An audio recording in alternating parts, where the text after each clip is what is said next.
Star fam, how are we doing? Thank you all so much for joining me for another day, another live. Look at us. Look at us.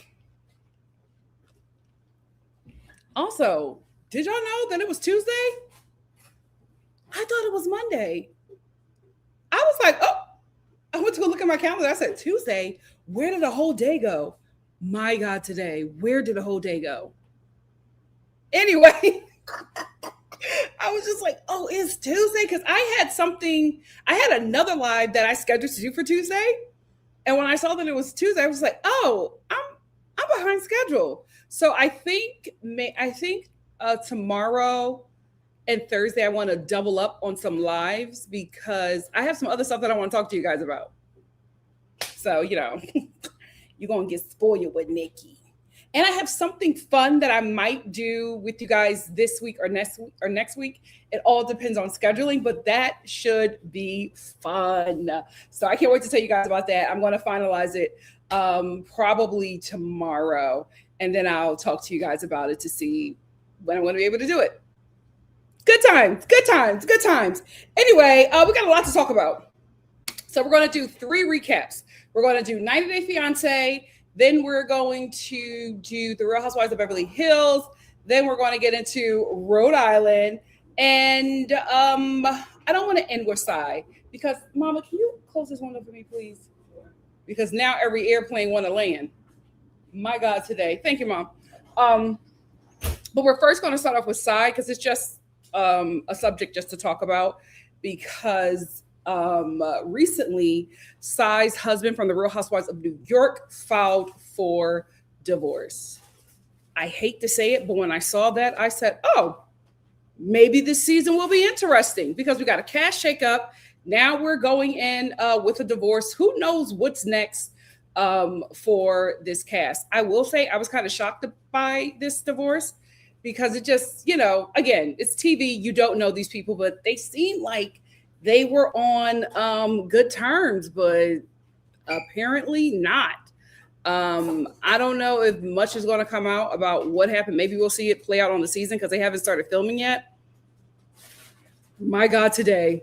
My God, today. Anyway, let's start off with the Real Housewives of New York. So, a mess, child. I am going to read an article from a website that I hate, so I'm not going to promote them, but they seem to have all the tea.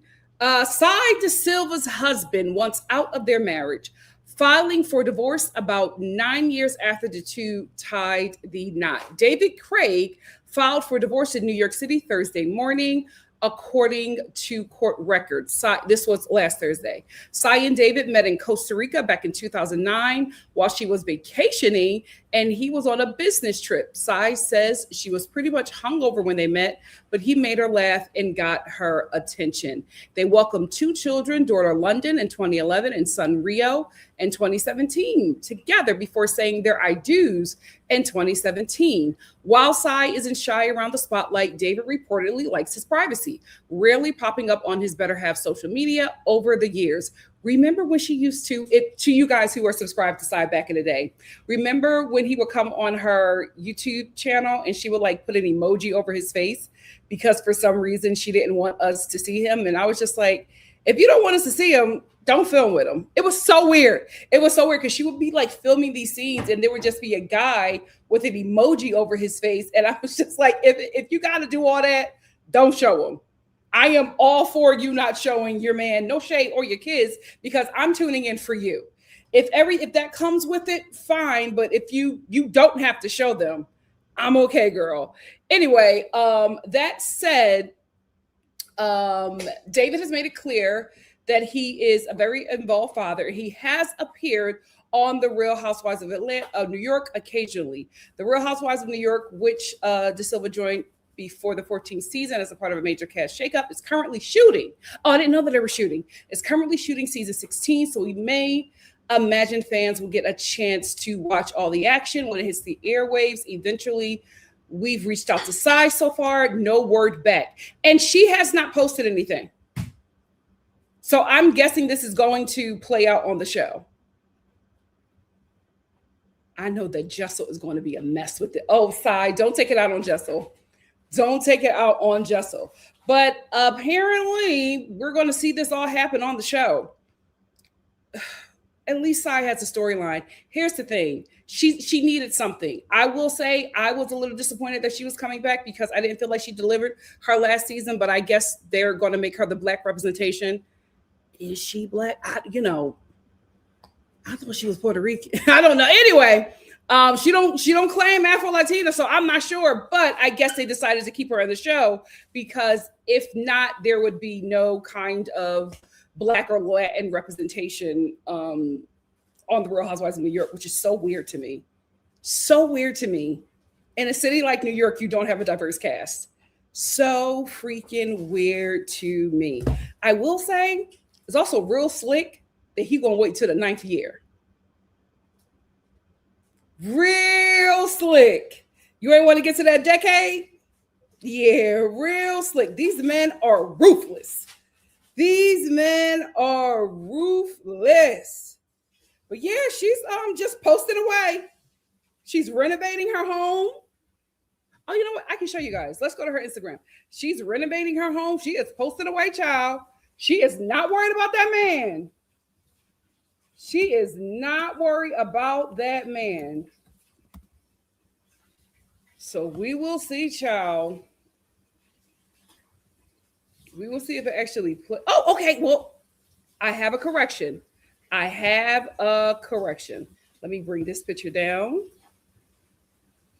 So I didn't see this before. But thank you so much, Sai, for correcting me. Let's go to her. Afro-Latina. Okay, girl, I know. I did not know. We never got into the Afro or the Latina on the show, but she is Afro-Latina, Sai De Silva. A funny girl. Okay. A funny girl in love with fashion, interiors, beauty, and chaos. Two sidekick kiddos, New York City Afro Latina. She don't got nothing about that husband in here. My God, today. Okay, so we got some Afro Latina representation. Bravo said, I'm gonna give you a 2-for-1. My God, today. But listen, this is her most recent post. In the streets. In the streets. She is not. Wait a minute, side. Let me find out that you're okay with this divorce. Let me find out that you are okay, that this was a mutual thing. Okay. Because she hasn't like filed anything. He is the only one that filed. And she's renovating her place. It's finally time to start. This was 4 weeks ago. It's finally time to start updating our primary bathroom in our upstate home. And the very first thing on my list was fixing the window. And she reached out to these people or whatever. But maybe we'll see it on the show. My God, today. Let's see what she's saying. I am envisioning myself in this standing free tub overlooking all of these trees. It's going to be so good. I wanted a window that matched the aesthetic of the home, so I went with Pella, and it was seamless. Nice. What a huge difference this window makes in this bathroom. This is the window that we just installed. I am completely blown away when it's time. So she's saying we. So I'm like, this was 4 weeks ago. He filed 5 days ago. So it was all good 4 weeks ago. How do you get to that conclusion so quick? Oh, but and for a man to end it, my God. Sai, is there another? Because, you know what? I'm speculating. I don't know. Welcome to my crib. We got the kids on there. I do not know. But she's doing some stuff. He filed. We don't have nothing on her end. And he is nowhere on it. My God. Maybe Girl. Oh, we're going to have a season. We're going to have a season. Okay, Star Family. So here's the thing. Maybe did she have a little something going on to make him file? Or would they just not? That's crazy. What do you guys think? I'm like wrecking because I don't follow her like that, so I don't really know. But I'm just like, how did we get here? 4 weeks ago, y'all was cool. Y'all was renovating your place. He filed 5 days ago, right before the 10-year mark. Nasty work. And you have not released anything. He know them records is going to be public. So it seems like him going first is a little sting. What do you guys think? Let's talk about it. Hey, Busola. How are you? Thank you so much for joining me. Busola had said, hey, Nikki and Star fam. Hope everyone had a great Easter. Thank you so much. Elbow said, woo, y'all, it's been a day, hasn't it? I'm here in my Miss Sealy voice. Here's the thing. I hate to say I told you so, but I'm like, what can we do? Black women been told y'all that man was crazy. And he about to show you how crazy he is.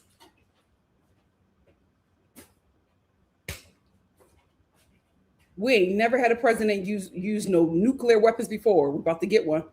We're about to find out what them nuclear weapons do. Oh, wait, have we? Because Hiroshima. Are we responsible for Hiroshima? You know what?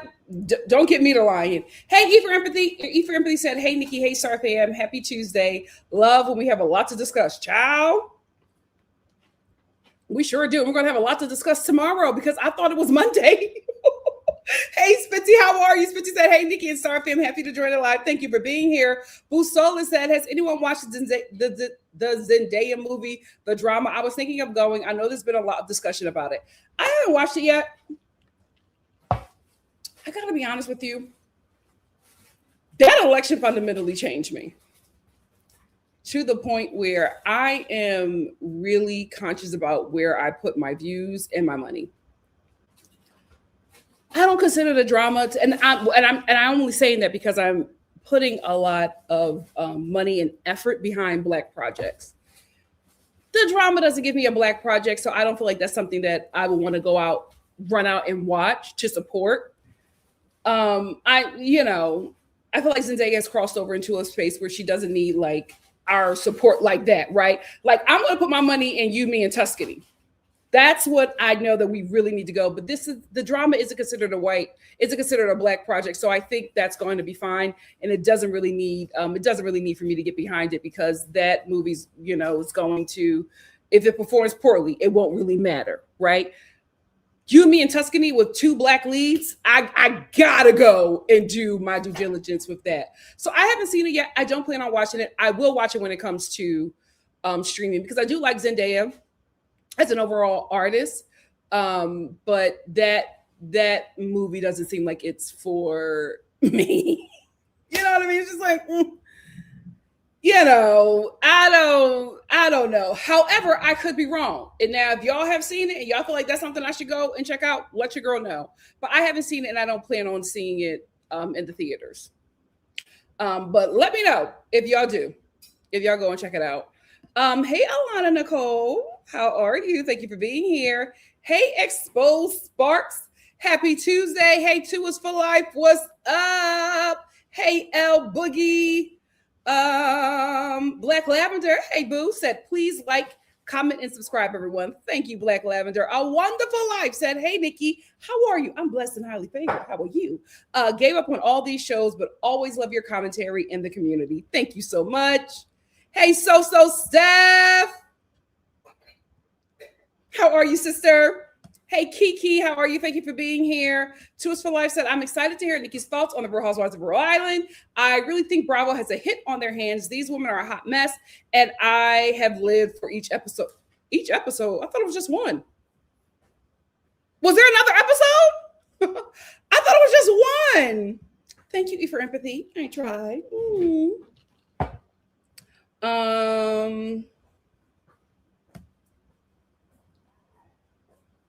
Dirty work. Oh, he's nasty. Oh, so this is going to be nasty. He fouled on camera? Oh, this is low. I hope that's not true. If he did, that is nasty work. That's still the mother of your children. What happened? Oh, So Steph said, I feel like she had to convince him to marry her based on her old vlogs. You know what? I will say on the show, the relationship seemed a lot better. In the blogs, I was just like, ooh, how did y'all come to be? They seem like such an odd couple to me. But on the show, I was like, oh, okay, I get what's happening here. Because I feel like Sai would be with like, even if it's a white guy, I feel like she would be with like a cool white guy. He gives me like Ace Hardware. You know what I mean? Like, I was just like, how did you two come together? Especially in New York, there are so many. If you're going to get a white man, you can get a fly one. You know what I mean? You can get like a cute, fly, conscious one. I just like him. But listen, if they like it, I don't hate it. Good for them, right? But I didn't really see it in the vlogs. But on the show, I was like, oh, they seem to really be happy and work for each other. So this divorce is really gagging me. It's really gagging me. Seems like she hasn't filed. So I'm like, maybe you guys are going to try to work it out. But I mean, how you going to come back from that? Filing on camera? You really want to hurt me. My God, today. My God, today. User said, I was hoping that you start covering Sierra and Summer House on this recap. You mentioned thinking about it. Will you? Yes. I'm not going to cover it until I'm fully caught up. I'm not fully caught up yet. Because y'all told me to start at season 8. This show is dry, but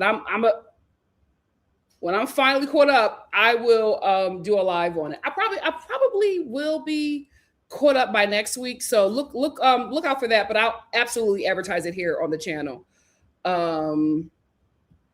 Princess said that the show calls this divorce sad. I hope not, but it happens. It happens. Like this, you are letting the world into your life. And not only are you letting the world into your life, you're letting the world into your produced life. So although to you guys, it may not be real, the audience does. Some people do think it's real, and they are going to have their thoughts and ideas about who you are based off what the show produced for you two to be. So that's really, really, really difficult. That's why I said if I ever do a reality TV show, I'm lying. So I don't care what you guys think about it. If it's a negative or I don't care because it's not real, so it's not going to affect me or my relationships. We're all going to be on that show lying and improving. Like none of that stuff is going to be true.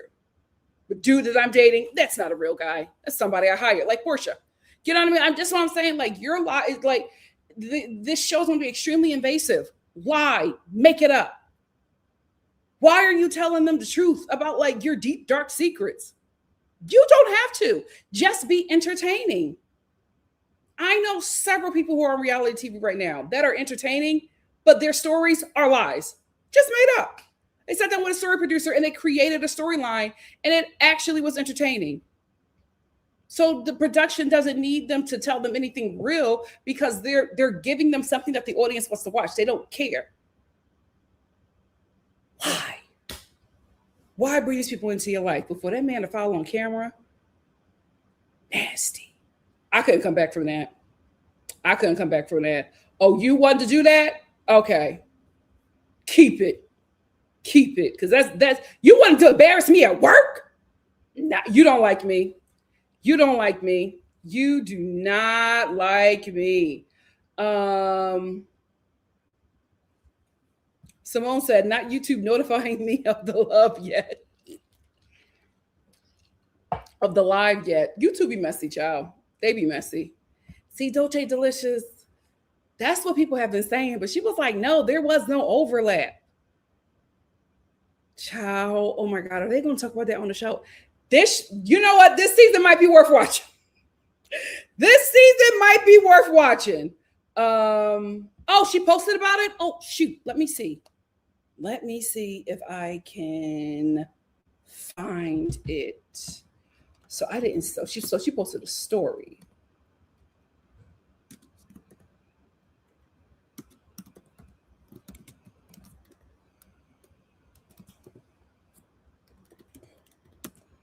Let's see if I can find it. You know, Reddit always has that. They so messy over there.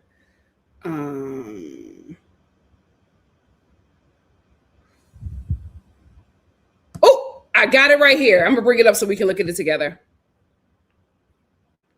Ooh, he is jealous for me. His love's like a hurricane in a tree. Ooh, this is from Us Weekly. Real Housewives of New York star Sai De Silva. Ooh, come on, go away. Sai De Silva breaks silence on husband David Craig filing for divorce. She says, thank you for your kindness, grace, and support so many of you have shown me. She wrote on her Instagram stories on Saturday.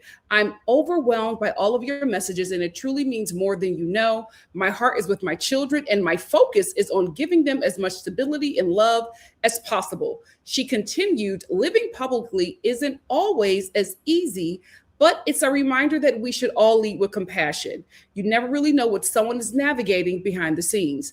Us Weekly confirmed Craig filed for divorce in New York on Thursday, April 2nd, after almost a decade of marriage. The pair met in 2009 during a trip to Costa Rica and saying I do 8 years later. Oh. While appearing on Sophia with an F podcast, De Silva spoke about the pressures of appearing on reality TV and what it can put on a romantic relationship. Oh, here is the Us Weekly in these freaking ads. I'm trying to show you guys the picture, but these ads, my poor computer. You know what? We're gonna get out of there. We go. My God, today. Us Weekly do better. You about to break my little computer. Get me out of here.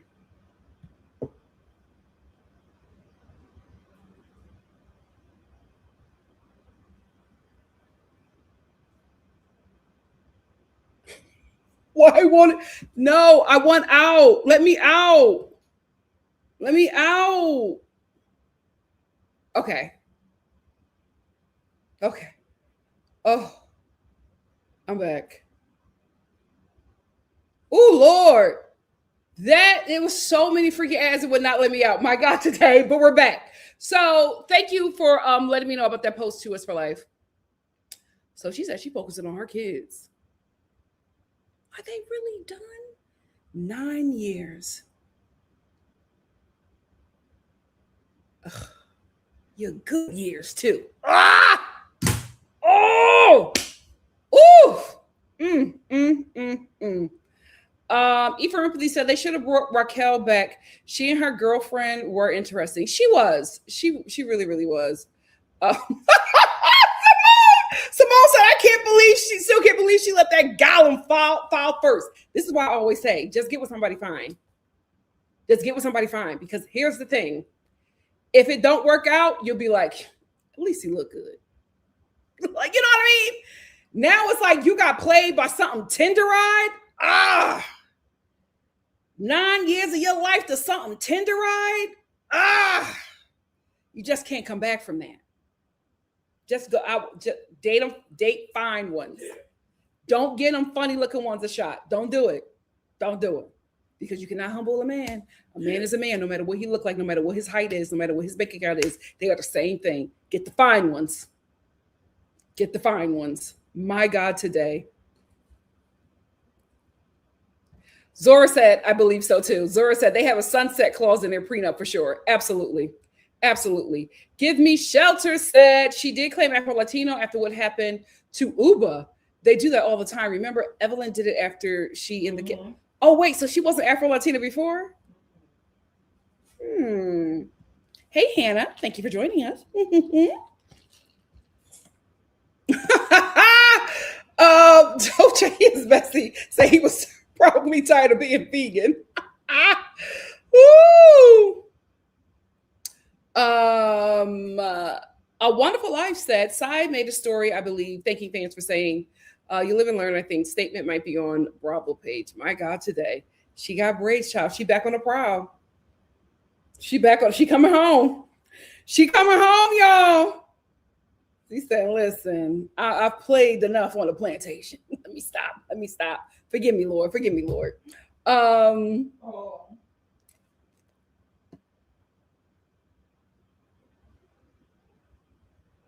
Jesse, that's a good question. Jesse said, hope she gets to keep this house now. Me too.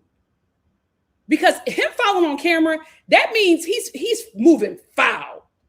So I don't even know if she's going to be able to keep that house. He's going to fight for everything. That was just nasty. That was nasty. If he fouled on camera. NC said he fouled. So I wonder if she was blindsided or if she just happened to beat her down to the courthouse like a Ralph Drew situation. Yeah. To Us for Life said we definitely have a season. I would like to see this all play out. Oh, we will. Excuse me. I'm thinking, does she have any like allies on the show? Like any friends? Who would be her? It can't be Mean Aaron. Them two, Mean and Mean. No, we need like who would be the one?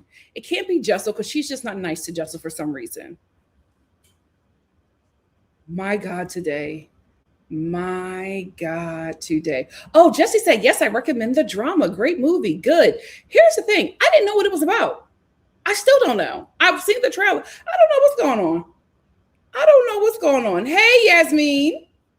Thank you for being here. Can you click on to her name? Oh my God.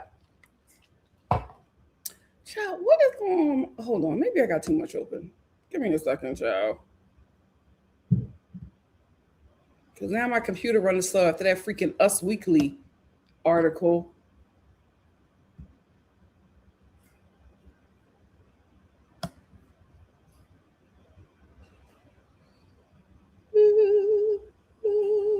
He is jealous for me.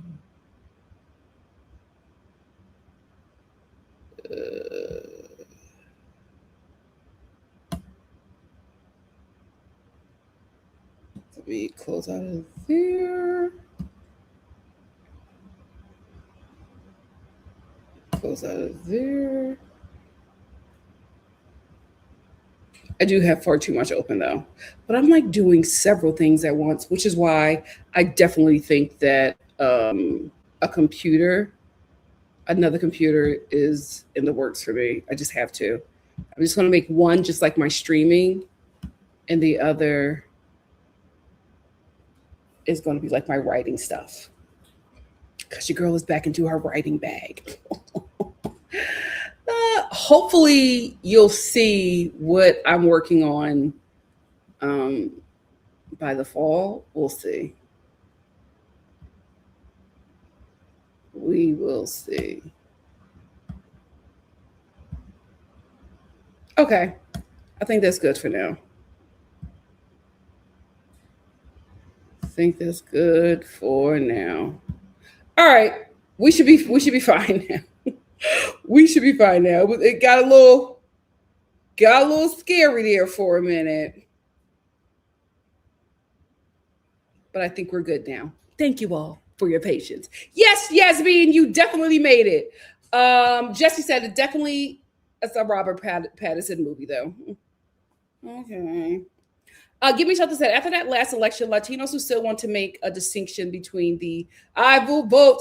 Why did they make that song? They are never going to be able to live that song down by claiming Afro Latino. You know what I've also noticed? A lot of flags are being removed from bios. Everybody had a flag in their bio. We don't see them flags no more. My God, today. This administration got everybody shook. This is crazy. I cannot wait for that man to go to sleep. For God. Hey, Spency said, Nikki, this latest episode of 90 Day and that passport. Oh, we are going to talk about him. You know what? We're going to talk about him next. We're going to talk about, I can't stand that man. Yeah, we have to. We have to.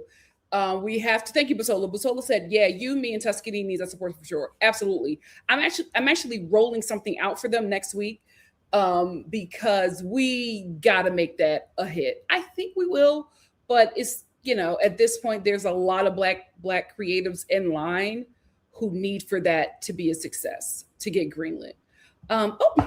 Thanks. Love you guys.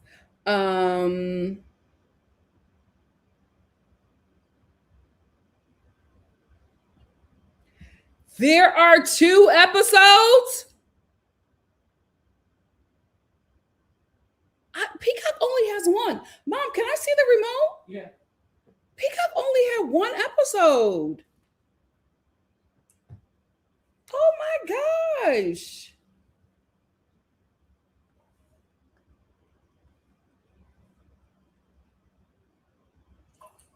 I will vote. Now that song is in my head. Why would you? I will vote. Oh, that's a mess. That is a mess. They premiered. 2 is for Life said, yes, it premiered at the Real Housewives. Then an episode came out. Oh, they're trying to get us to watch this. Let me see. Ladies of London. Is this a new show? I'm sorry, I'm getting distracted. Season 4 featuring an all-new cast. Is this a new show? Ladies of London, guys? Or is this old?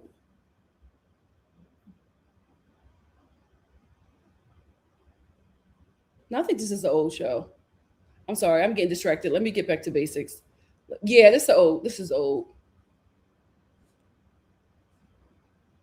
Was that show good?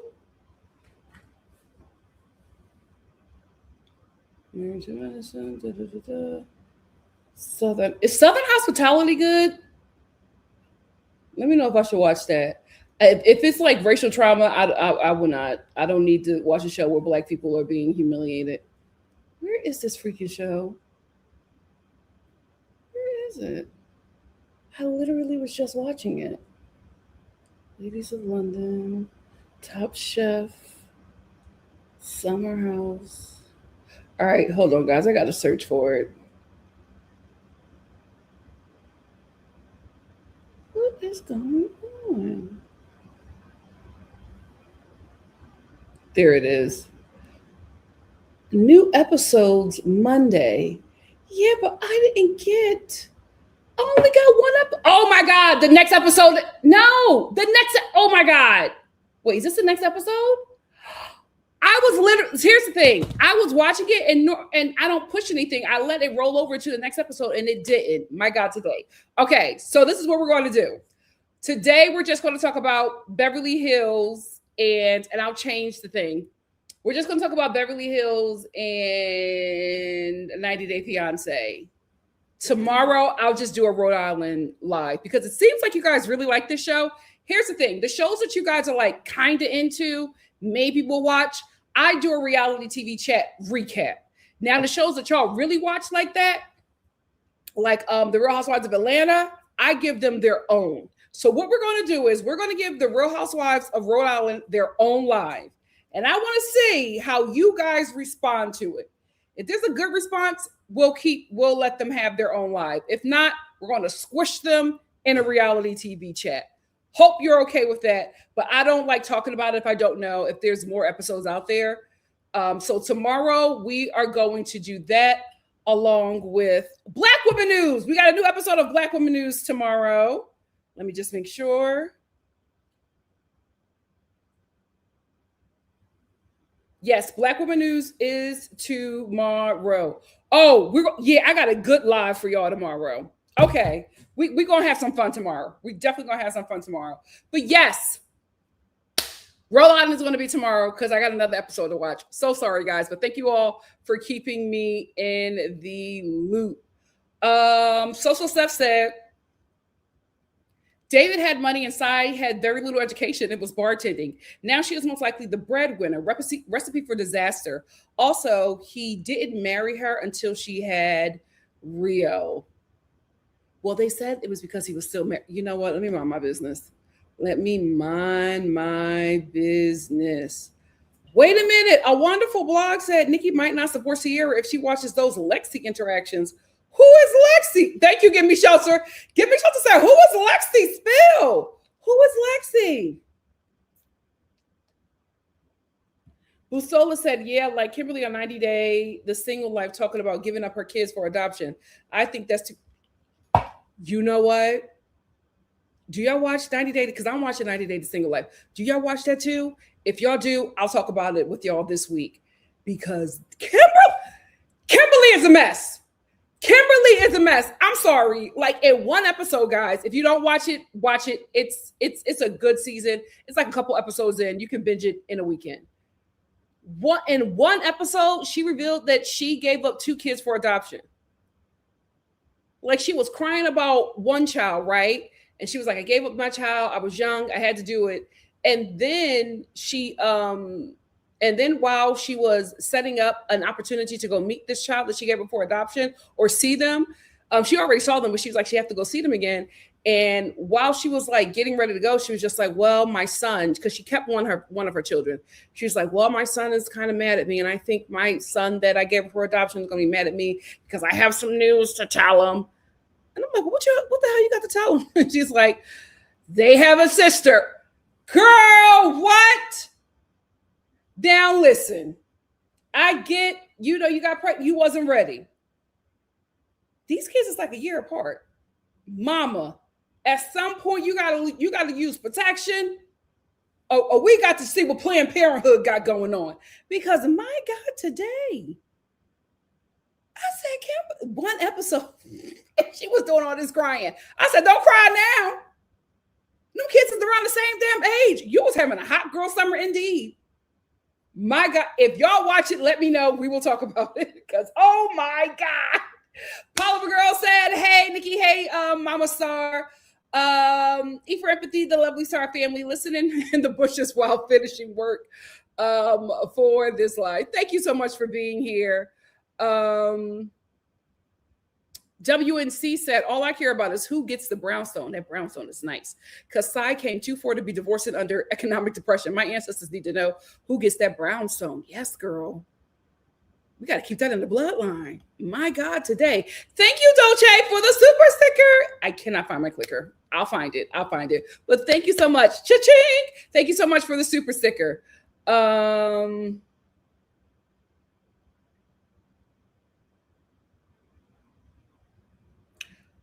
Social Steph, why would you tell me that? Social Steph says SAI'S best friend in real life is A. Marie's sister, who is an entertainment lawyer. Bring that girl on a freaking show. Oh my gosh. Alana said, you got me saying my God today. I caught myself saying it at work. It's so appropriate for everything that's happening. It's one of my stems. Like I just, for some reason, a gospel song just comes up. Church kid through and through. Thank you, Jesse. WNC said the unfortunate thing is SAI'S closest friend on the show would have been Bryn. You're right. Aaron will offer things to SAI, then ask more from her, then get upset if SAI denies her anything. Aaron ain't right up there. Yeah. I don't know how she gonna do this one. She's doing this with no support in that freaking show. Hey, Johnny. Johnny's acting channel said, hey, Queen Nikki, looking amazing as usual. Thank you. Hope you're feeling well, especially with that Dima as the president. Not our president, though. I know that's right. Not my president. I don't know who that man is. Black America, our president is the woman. I don't live in America. I live in Black America. My God, today. Oh, the second episode was better than the first. Okay. We're going to talk about that tomorrow.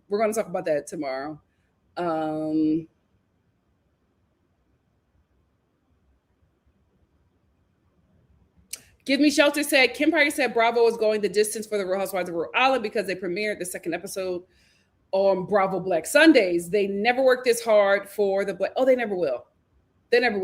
And they're going to milk that city show with that cast. I'm also going to talk about that tomorrow as well. Because that in the city cast, absolutely not. A lot of say, yes, Southern hospitality is good too, but there's definitely racial stuff. Nope, I'm out. I'm not traumatizing myself anymore. Nope. NC said, I'm skipping Ladies of London because I heard that the hate for Meghan Markle on that show was on a 10. Okay, thank you. I'm out. Nope, I'm not going to be racially traumatized by these shows anymore. Love Island, season 7, that was it for me. They messed it up for all them other shows. I will not be racially traumatized. Absolutely not. Zora said, Nikki, you should definitely review a horror show. Are you planning to watch something very bad is going to happen? I don't know what that is. Send it to me. Send it to me on Instagram. I don't know what that is. The next horror show I was going to get into was From, because they should be coming out soon. And then that was the only thing I was going to do. I was going to wait until Halloween to start doing some reviews of horror stuff. But if you want me to do some horror stuff, send it my way. I'm a horror girl through and through. I just didn't know if y'all were into it. Okay, Two is for Life said, baby, there's a lot to chat about on the Real Housewives of Rhode Island, so they definitely need their own live. Okay, we're going to get into it. Social Stuff said, OMG, Brittany is back and going to be on 90 Day Hunt for Love. I find her fascinating. Her and Nazan was a mess. Yeah, that's going to be a good one too.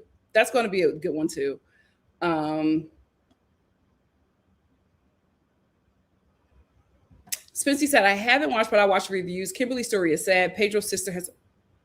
That's why I watched the show, because I said, who was that? That's not Pedro's sister. Girl, whole new face. Thank you, Rock Reviews. We're absolutely about to get into 90 Day Fiance right now. Listen, Social Seth said the new American Horror Story has Angela Bassett back and Ariana Grande. I'm very curious. Listen, I was out of the Ryan Murphy universe, because Ryan, you got to admit, it's getting ridiculous. It's getting ridiculous. Ever since you brought Kim Kardashian into the fold, that's when I checked out. I am an actor purist. I don't play that. Ever since you brought her into the fold, I said, well, if that's what you're going to do, I'm out. Now, if he's bringing back Coven, he might have me. But the original Coven cast has to come back. If Angela Bassett ain't in it, keep it. And I don't know how they're going to get her because she's on another show. So you got to make it work with her. You have got to make it work for her. And it needs to premiere this Halloween, this October. That's be the best time for it to come out. My God, today. My God, today. Give me shelter said, Nikki, I respect your decision to protect your peace, Nikki, because Kimmy from Ladies of London was my initial favorite, but Reddit caught her Blackamoor necklace. Oh, no, I'm out. I'm out. I'm out. I'm not doing it. I'm not doing it. My sister wants me to watch that, Deborah. She said, I think you might like Imperfect Woman on Apple TV. It's a mystery. My sister has gotten me into that. Or not gotten me into it, but she sold it for me. So I'm gonna check that out too. She started off as an actress. Mock Reviews says Ariana Grande a good actress. I've never seen her in anything. She started off as an actress on the Disney Channel, different kind of acting, but she's been in front of the camera. And she was in the witch movie. It's not Legend. It's Wicked. She was in Wicked, and she got an Oscar nomination. Yeah, she acts.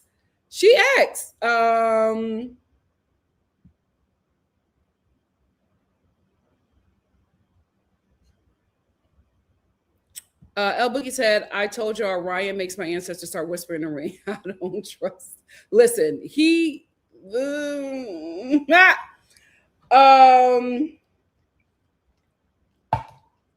got some good shows. We'll watch them and we'll do our reviews. Guys, I love the fact that you guys are like into other shows that you want me to talk about. Here's the thing, guys. I will do the reviews. Y'all got to show up for them. If y'all don't show up for them, I'm not going to do them. Here's why. It just takes a lot of time. Sometimes I'm on here with you guys for like 2 or 3 hours. That's a lot of time.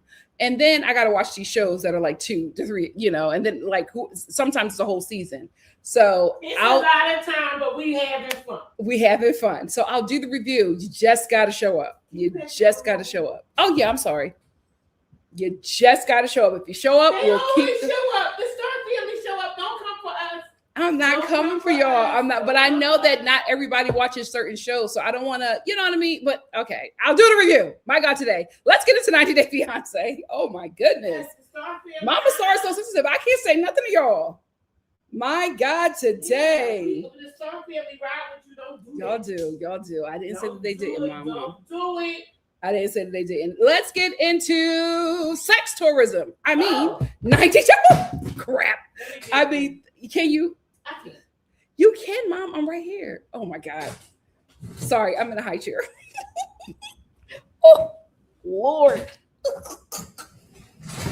I'm gonna go back to my little chair. This is too much. No, it's not. This is too much. No, it's not. I love that chair.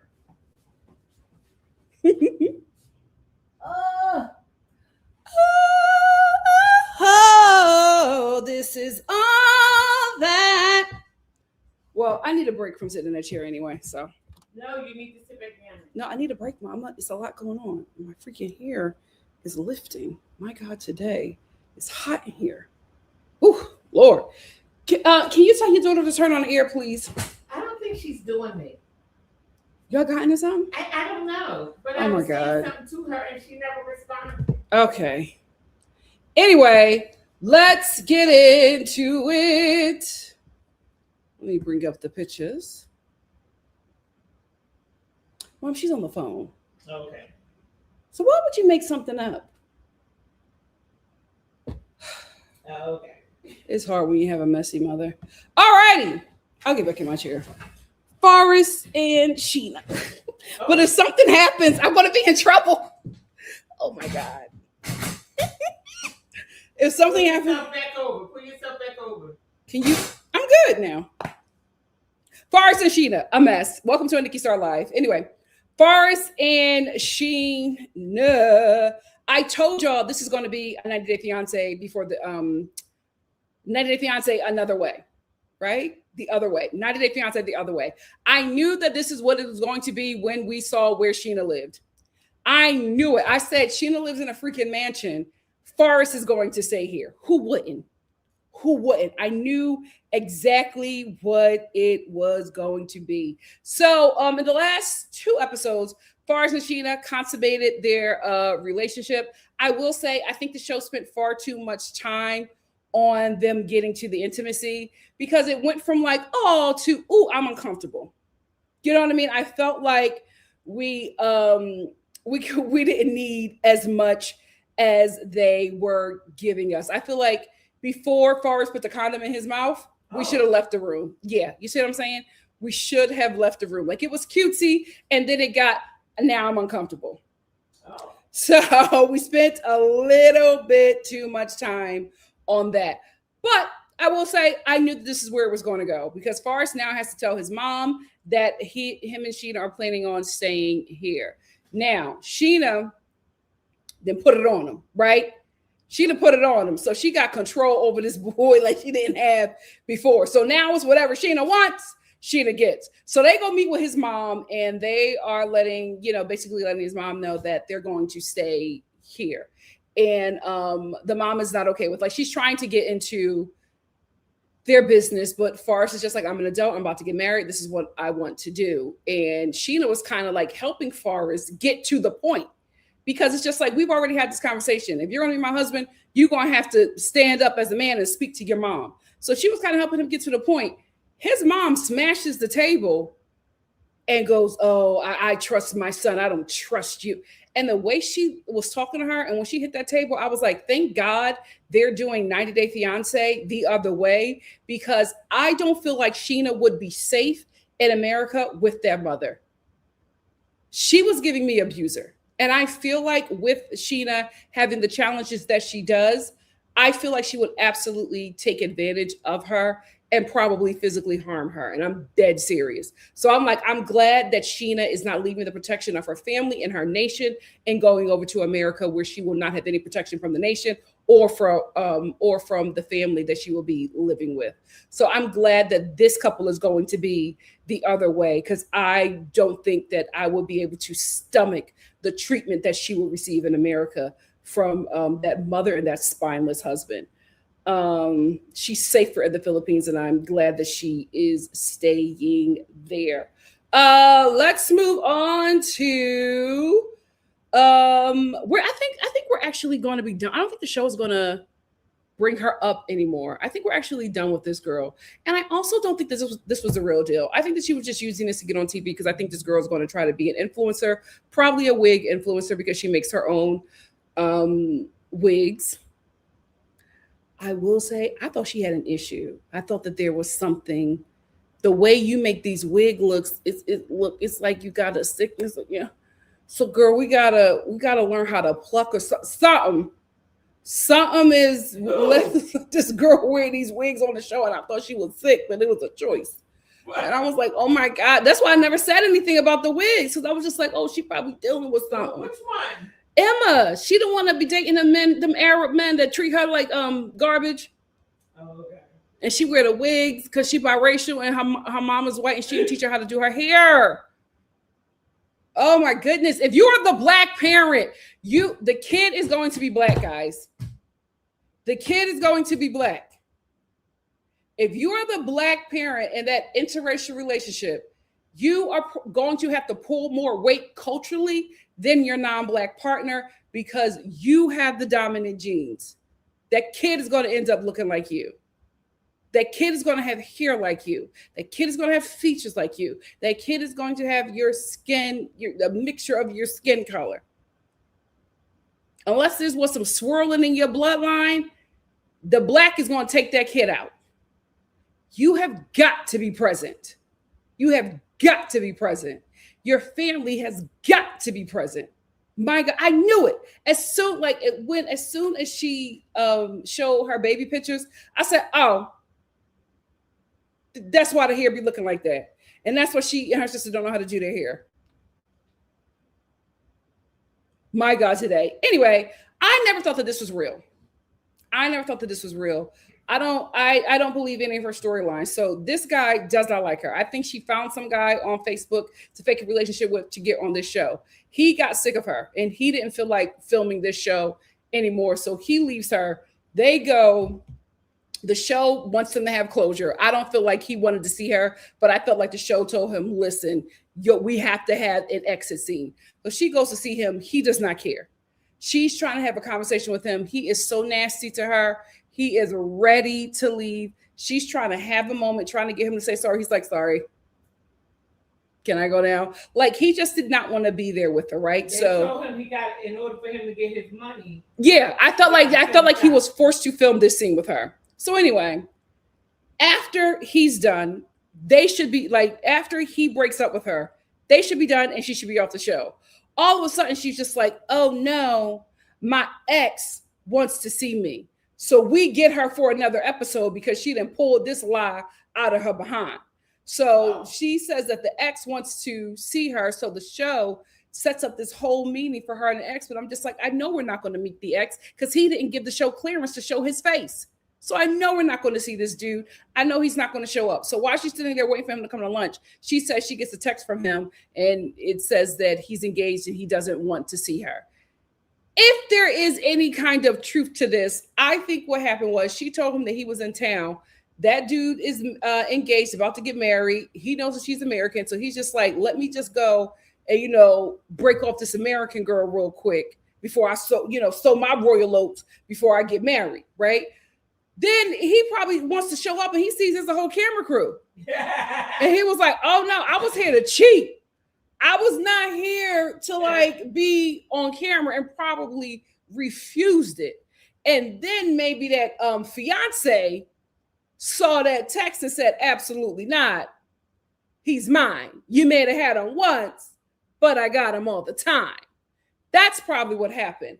But I think the show is absolutely done with this girl at this point. I don't think we're going to see any more of her. I do think we're going to see her on The Single Life. I do think that Emma achieved what she wanted to achieve, and it was to be on TV. It was to be on TV, and now she's going to have a reality TV career because 90 Day Fiance is going to keep her working. She's going to be on The Single Life. She's going to be on their couple shows. She's going to keep on working this as much as she can until she can build it into something much larger.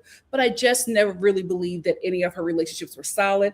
I think Mama was scamming for TV, and I wish she would have scammed with a better partner or somebody who actually wanted to film with her, because he did not.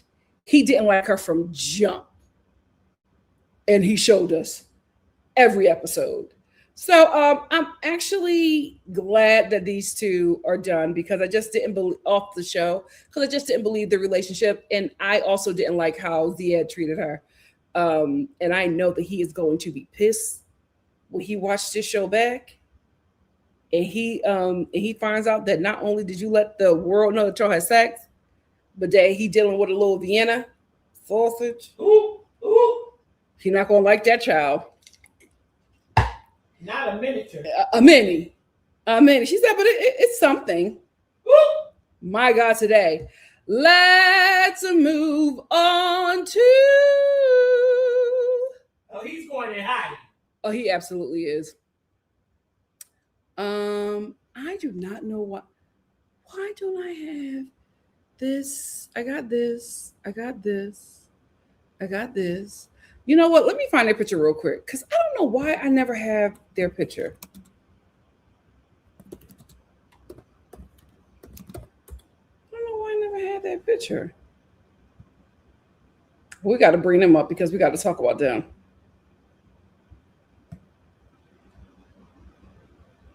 Because, child, it's some tea about this messy little couple. It's some tea around town about them. I make it so. Can you give me a better picture? My God, today.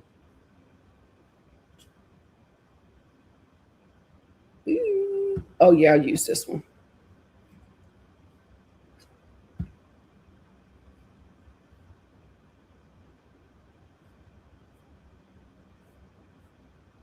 Yeah, we'll use this picture for now. I want to get I want to get the pictures that I normally get for my reviews, the right one for them. But I don't know why I never had one of them before. So we're going to use this one for now, child.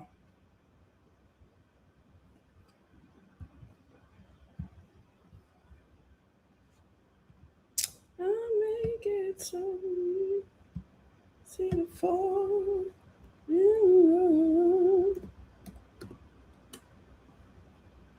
There we go. And let's load.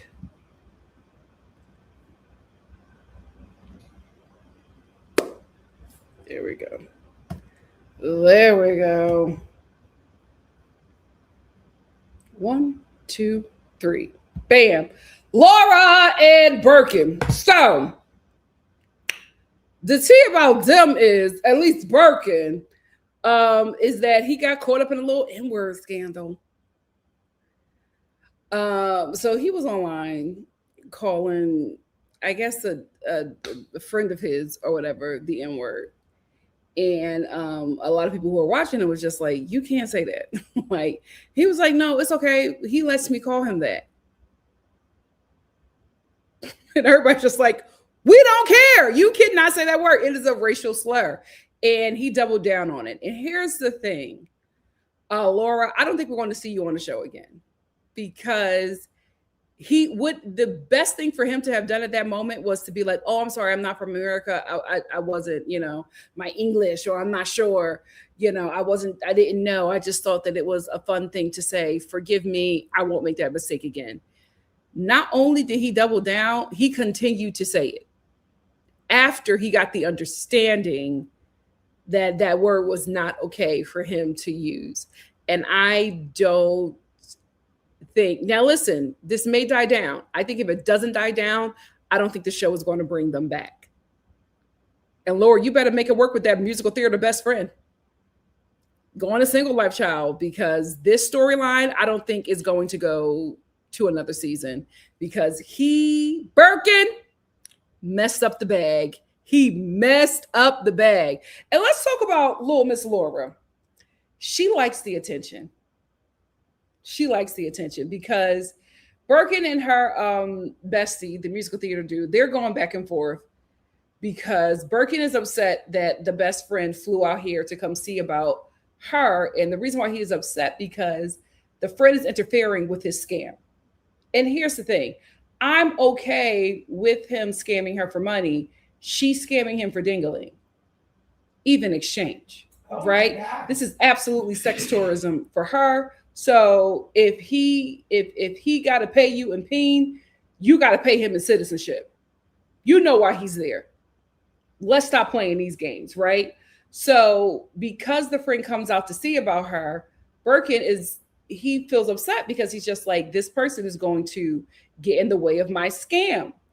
And so now he's mad at Laura. He don't feel like the friend. He's trying to threaten the friend, telling him, I'm watching Scarface, trying to scare the friend. And finally, Birkin and the friend, they sit down and they're talking. And the friend, I forget the friend, is his name Michael? I don't know. He just, musical theater says to Birkin, like, what is the issue? And Birkin is just like, I know that you like her. I know that you like want to do something with her. And the friend was just like, wait a minute. She's the one that's trying to get with me. She made a move on me. I did not do that to her. Now the friend was being messy because you already told us at the beginning that you actually do like her, but because of how you look, you are afraid to go after that. So let's stop acting like that something is wrong with Laura and she's imagining these things. You do have feelings for her, but you have apprehensions because of how you look. You said that. So let's not play that game. So Birkin finds out that Laura actually did want to be with the friend, but the friend rejected her. So now he's upset. So they sit down and talk. He cusses her out and he tells her, don't come back home. He kicked her out of the place she's paying for. My God, today. He don't want her, but here's the thing. He doesn't want her, but he needs to isolate her. And how he isolates her is make Laura send that friend back home. And then it's just them two. And when he can get her, when he can control her and make her do things to appease him, that's when he can regain control over Laura and that citizenship. Well, wait a minute. I'm confused. Who is the mini? The friend or the mini? Yeah, who has the mini?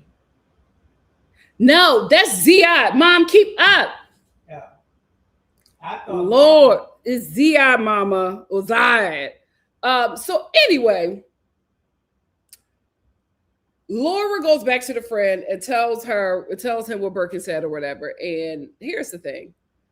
Laura loves being in the middle. Yeah, she playing. She loves the fact that she has these men fighting over her. And when it was about to die down, she made sure to kick it back up. Because when she was talking to her friend, musical theater, he was just like, listen, I don't want to be with you. I'm happy that you are with Birkin, but you made me, I thought something was wrong. So I just came out here to help my friend. And she was like, that's not true. Like, you're in love with me. And he was like, no, I'm not. And she was like, well, your actions are saying something else. So although the friend was pulling away, she wanted to pull him back in because she likes this. Yeah. She likes this. She had low self-esteem. Yes. And so now she feels, yes. So now she's feeling special that she got this best friend that rejected her that she actually likes. And now she got this young guy. So she thinks fighting over her. But it's like, they're not fighting over you. They're fighting over your resources that you can provide. But she'll take it. She will take it. Here's the thing. You're going to have to figure out another storyline, mama. Birkin messed up the money with that N-word controversy. So hopefully we'll see you on The Single Life. Birkin, he was online saying the N-word, and he was doing a live, and they corrected him, and he doubled down. He said, I can say it as much as I want to. Who, the guy that Birkin over here? Yeah. Not the friend. She don't need him anyway. He seems like he'll beat her. He's very controlling. Okay, well, I'm not gonna turn him into Ike Turner. Oh. But he do got a little attitude problem. I will give you that. He's a little strict. Yeah, he's very strict. Yeah, very strict. Because she's eating it up. She's eating it up. But after the cameras and stuff, after we go. See, I don't want her to take a couple look-ins and keep on ticking. Okay, Mom, he's not going to beat her up. The boyfriend too. The friend. No, okay. No, the friend. Oh, he'll go to war for her. He loves her, yeah. But I think he has a not disability, but he got a cleft. No, it's not dysmorphia. He has something. Yeah. Like a cleft, cleft. Yeah. And he has low self-esteem. Yeah, he's self-conscious. But I'm just like, she tried to kiss him. I'm like, she wants you. She does not care. But they had sex before. No, they did not. They did so. Mom. Before she came on the show. They did not have sex. She tried to kiss him. They were drunk at her place. She made a move and he rejected her. No. She did not have sex with that guy. Okay. She had sex with Birkin. No, I think she had sex with him before she got no, she didn't. Small. No, she didn't. Okay. She did make a move with him when she was bigger. It's your show. It's my show, and I'm telling the truth. Okay. You couldn't even keep up with who was who. Okay. Anyway, moving on to Trisha and Mr. Pervert. Yes, so I agree with Mama, so I definitely. So here's the thing. He is not going to marry this girl or give her a baby. He will say whatever he needs to say so that he can continue to sexually exploit her. Here's my problem. The fact that none of the men in her family protected her. The fact that they see this old, creepy American man sniffing around your daughter and the father and the uncle are pressuring him to get her pregnant. Like screaming at him, yelling at him. It's just like, you have to give her a baby. No, like, but the father no, Mom. The father the uncle was doing the screaming, but the father was sitting down there agreeing with the uncle. No, initially the father was just like, girl, he don't love you. So I don't know what the. What show were you watching, Mom? You were watching when the father was talking to her about him. And the father was telling her, do not make no man love you. He said, Star Family, is she telling the truth? Because I don't remember that. Yes. I don't remember that at all. He loved you. And now when I watched it again and she with the baby, I said, I'm talking about Trisha, the Madagascar girl, the black girl with the curls. Yeah, that found his phone. And all that. Yes. Yes. Star Family, stand up for me. Okay.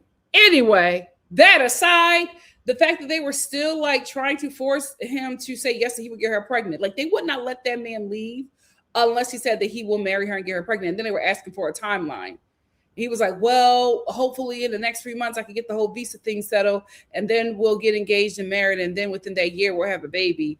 And after he said that, they gave him their approval. And I'm like, I just don't feel like they protected her the way that I felt like they should. Oh, wait a minute. Maybe I'm a little off. He was saying you shouldn't get with a man that don't want to have kids. Okay, that makes more sense than what you were saying. You can't have kids. He don't want to have kids. So I don't want to. He did not want to. Now that I agree with. Because.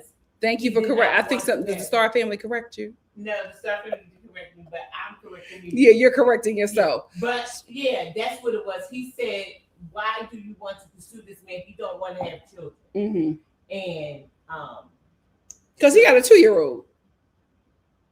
And no money. No money. He got a 2-year-old. I don't know if I can afford this. Mm-mm. He got a whole 2-year-old. So he can produce, but he don't want to produce with her. And the reason why he doesn't want to produce with her is because this is just sex tourism. But he has to tell her things to keep her interested. Like he don't give her any money, Trisha, and I don't know why you're getting up under this old weird man and you're not getting a coin. Ridiculous. He don't pay for her lifestyle, but he's telling her, I will get you to America and I will give you a baby. So that's how he keeps her hanging on. Now he gets the family's approval, right? So now the family is happy. She's so happy that she's going to have a baby by him. They get to the airport, they get a delay. While they're delayed at the airport, she checks his phone and she finds out that he's been texting his ex, which is not his ex. It's an escort that he goes and sleeps with in, I believe it's Colombia or the Dominican Republic. So she finds out that they are, texting each other, and she's saying she misses him and he's saying he misses her. And it was the best time of his life. And she's like, it's the best time of my life being with you. Now she tricking him. Okay. Which you should have been doing, Trisha. So she's telling him whatever he wants to hear. And Trisha gets upset when she finds that. And he does this, oh, I don't know what I can't do right. Because he's playing the game. He's playing the game. He's making her believe that he actually wants to be with her so that she can stick around. Because listen, every time he messes up, he apologizes. And then what's the next thing he does when she accepts his apology? Ask for sex. Ask for sex. Nasty. It's sex tourism. He has no intentions of honoring this woman in any way. He is just using her for sex. And because he doesn't want to pay for it, he's going to lie and make her think that they're actually in a relationship, but they're not. Because he's paying for puss in Colombia. He don't want to pay for puss in Madagascar. So he's going to lie to this woman, make her think that that he really wants to be with her so that he can do all this freaky deaky stuff to her, have her dress up in these degrading costumes, and have jungle sex as a black man. You're weird. You're weird. But he'll go to Colombia and pay for that puss because that girl know what it is. She knows that he's a trick and she treats him as such. How you should have been treating him, Trisha.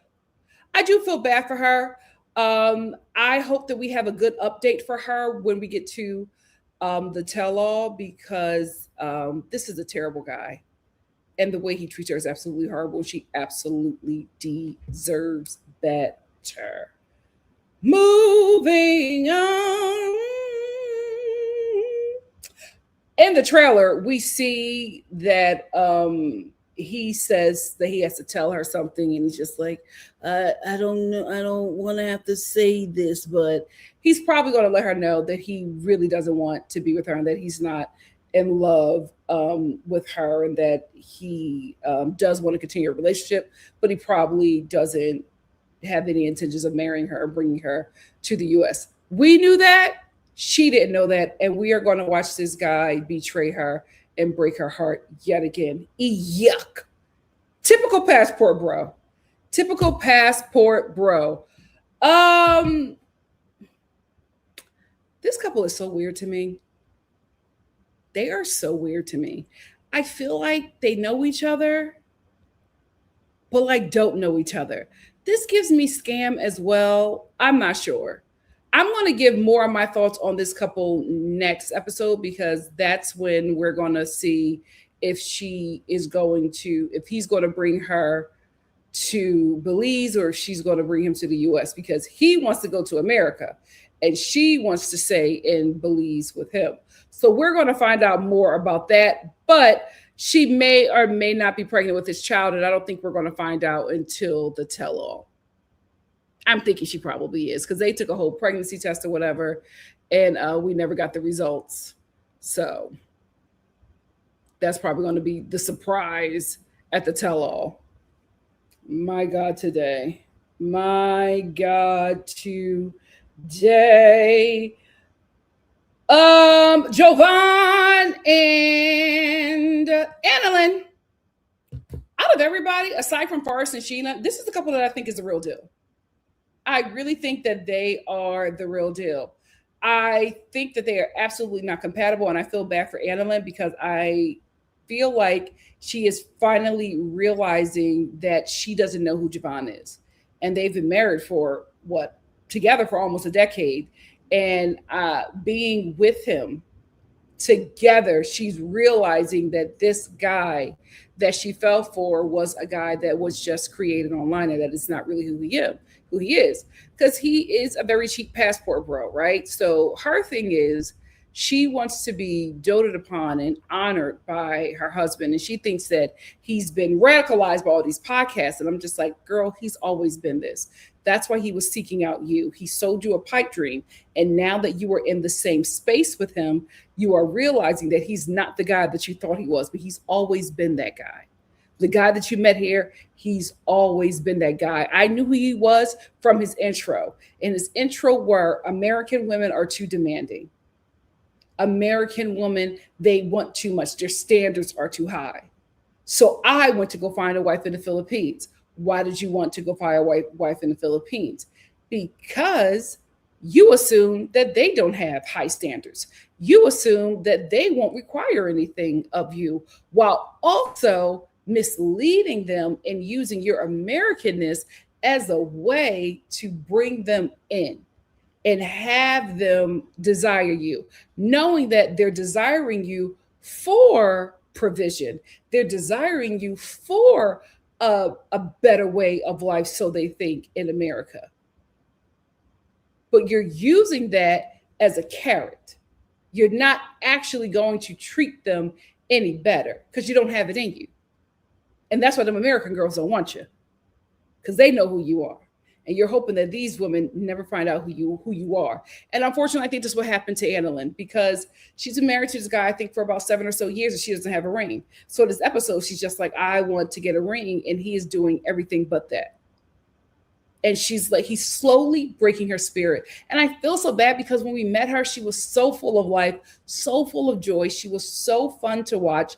And as we continue to watch them film more and more, she's shrinking. Her voice is getting quieter. We don't hear her laugh anymore. The joy is gone. He is zapping the joy from her. I hope when we see them on the tell-all, the update is that they are divorced, because he is stealing her joy. He is stealing her light. He's just not a good person. He's especially not a good person to her. And I hate the fact that her mother is trying to force her to stay in a relationship that she's not happy in. Because when she went to her mom and she was just like, I'm not happy. Her mom was like, well, you know, that's how marriage is. You got to stick it out. He's a good guy. If your daughter is telling you that he is harming her, he's not a good guy. And that's what I hate for a lot of these women. Their families are not supportive of them. They're supportive of the opportunities that they think that the American partner can give them and give the family. And it's just so unfortunate to watch, because these women are just like suffering, and their families see it, but they look over it because they think that this American is going to be their savior. And it never is the case, because the Americans that are seeking out these partners normally are broke and don't have a lot going on. So they are seeking out partners from another nation so that they can live this facade on the internet with this person. And then when a person gets to America, then they're hit with reality. And it's unfortunate. A lot of these people are creating fake personas online, and the non-Americans are eating it up and getting food. I really do hope this relationship is dissolved by the tell-all, because she is not happy with that guy. He does not treat her right. He never has, and I don't think he ever will.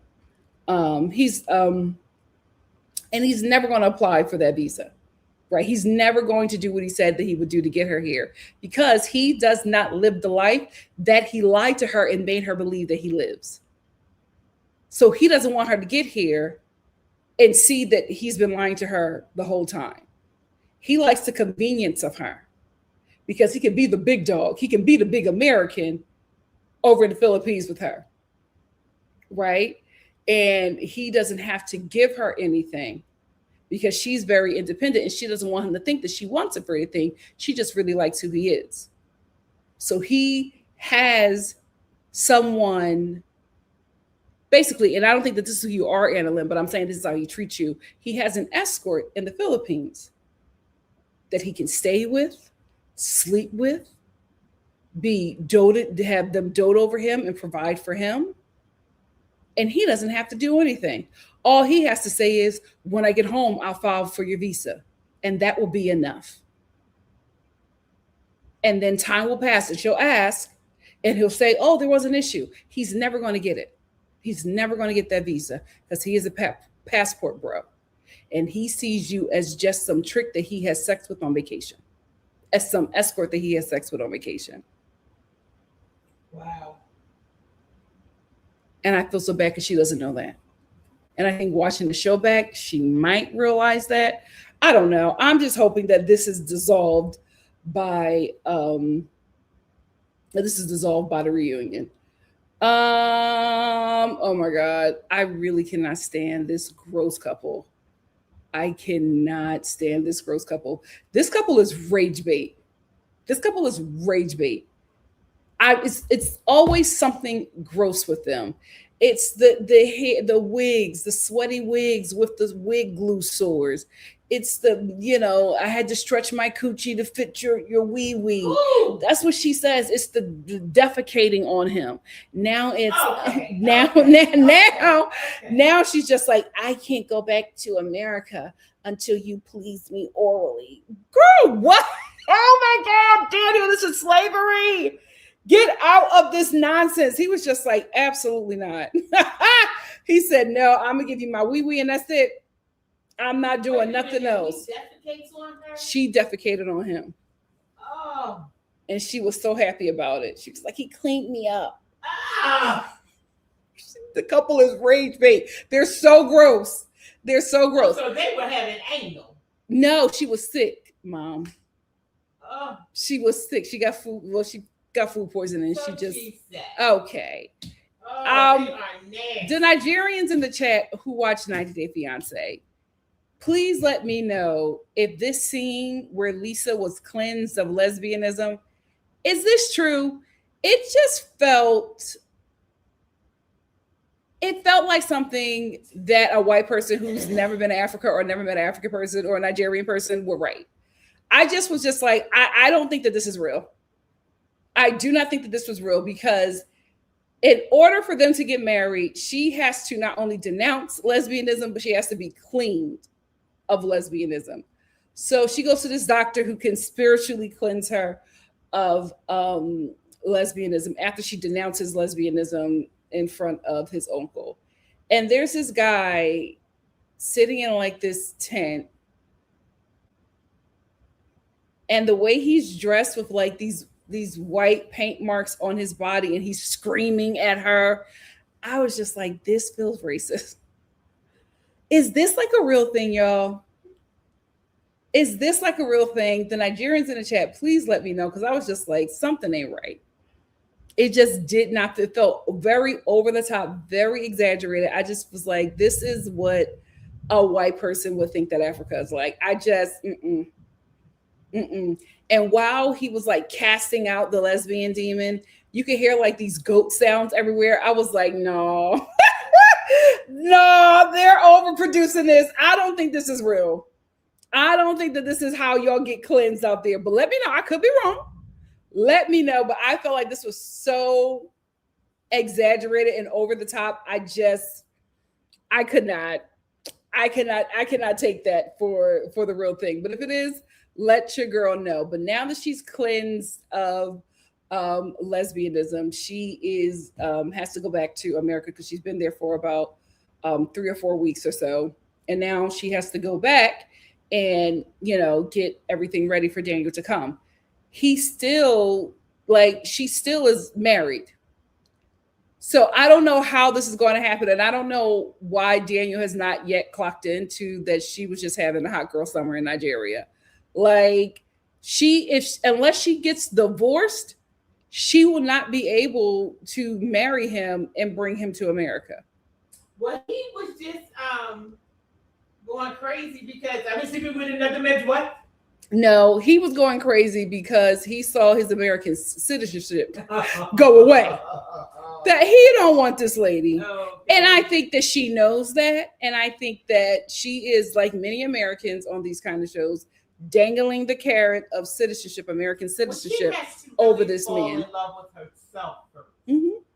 She's been in all these different relationships because she doesn't value herself, she doesn't know her self-worth, and just low self-esteem.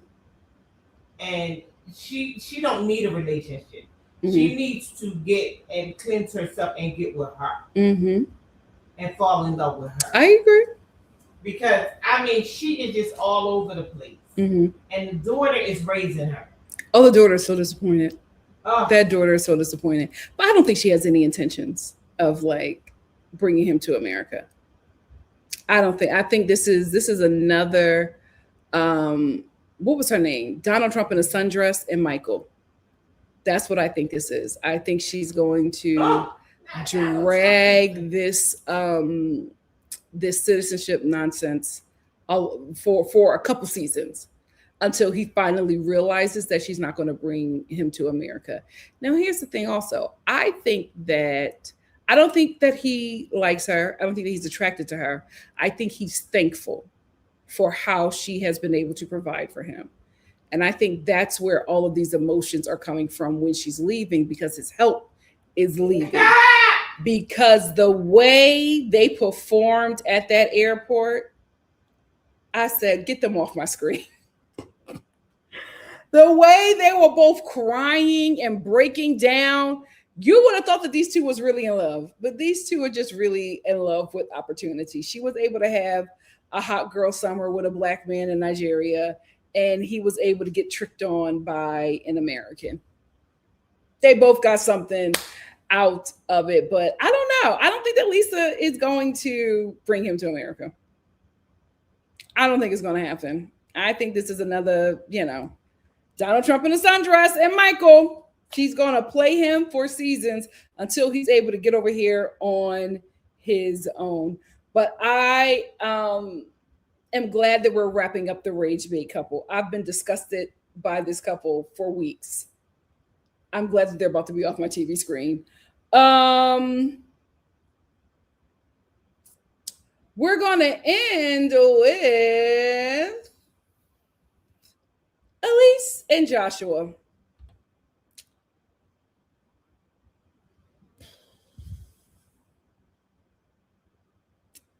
This is very sad to watch, right? Because she's getting played by this guy. We see her absolutely spiraling. But here's the thing. Elise is a lot. There's no way Joshua didn't know that, right? So it's for her to get to Australia and he's suddenly over it with her and all of her antics. I'm like, how did you not know that she was like this? Because Elise is herself right off the bat. She doesn't hide this personality and bring it out. So you were okay with it as long as it was in America. Now that this personality is here, he has a problem. First of all, the dude is absolutely taking advantage of her, right? Because to have her move in with you and your friend, because you have to split the rent with your friend. If you have to split the rent with your friend because you cannot afford it on your own, then you are not able to be somebody's husband. And like, I don't even know why Elise is entertaining this relationship because he has a son. I don't think he's going to leave that kid. So are you going to do 90 Day Fiance the other way? Is this what's going to happen? Because this relationship is just not making any sense. Anyway, she's having a breakdown because she's living with boys in a place that's very, very dirty. And he's also lying and hiding a lot of things from her. Because he's dealing with the girlfriend too, his best friend who he lives with and financially supports him, he's getting mad at Elise because Elise is just like, I'm not okay with this. And she had a little moment where, she screamed in a restaurant that they were having and made a little scene. But I will allow that because this man is essentially making her crazy. Like, you're trying to make her be the bad guy for questioning why you're living with your best friend that's a woman who's financially taking care of you, who also obviously has feelings for you. She knows that something is happening there, and he's sitting over here acting like she's doing the most. How is she doing the most when you were doing the very least? You're not doing anything, but just being very evasive. And to top it off, she didn't know about this relationship until she got there. She thought you were living on your own. You let her know that you're living with this woman that's taking care of everything, and she says she loves taking care of you. You expected her to not be upset about that. And then when she gets upset, he withdraws from her to the point where she's feeling like he wants her to leave. And now she's feeling bad and apologizing to him. And I'm like, girl, stand up. Don't apologize to him. He should be apologizing to you. And she's sitting there groveling in front of this man and his friend, talking about how sorry she is and how bad she felt. And she won't do any of that again. And can I give you a hug? And he's like, you got to come over here and give me a hug. Now he has the upper hand. Now he got you apologizing to him, groveling in front of his friend, and paying his way. So to make up for hurting him, she books them a retreat at a place that he's always wanted to go. So now she's financially flexing on him. So he has the upper hand now, and that's exactly what he wanted. He got another woman taking care of him. He got a woman paying his way in Australia, and he about to have a woman in America paying his way. He got exactly what he wanted. And none of the women are catching that this man is playing him. It's playing the both of them. Embarrassing. Elise started off so strong. I feel like she may come back to her senses. They may be in a different place at the reunion, but we literally watch her just break herself down and just start accepting this man's lies as truth, even though she knows what it is, because she knows what it is, but she wants him that bad. And I also feel bad because I don't feel like she has any support. She calls and tells her family all of her apprehensions about him. And the dad is like, it's not that big of a deal. Give him another shot. Y'all so ready to get her out of the house. Y'all are pushing her into a relationship that is not going to be healthy for her. You're never going to get her out of the house after Josh is done with her. So you might want to give her some sound advice and tell your daughter to come home because she's being played. And she's sitting over here listening to him tell his story about his son. And he's doing all this crying about how he misses his kid and his kid has moved so far away. And she's like, oh, you're a great dad. Girl, don't give him that title unless you talk to that baby mama. Talk to that baby mama, because he can sell you whatever pipe dream about their relationship and his child. He can sell it to you. That don't mean it's fact. And before you call him this great dad, before you wipe his tears, talk to that baby mama. Because she got the truth about everything. She gonna really tell you why she moved that kid to the other half of Australia and why he didn't come. Girl, stay woke. But it's so upsetting because Elise knows. She knows. But she likes him that much. She's going to convince herself that what she knows is a lie, and the lies that he is telling her is the truth. Absolutely sad to see, because when this crashes and burns, my God, today.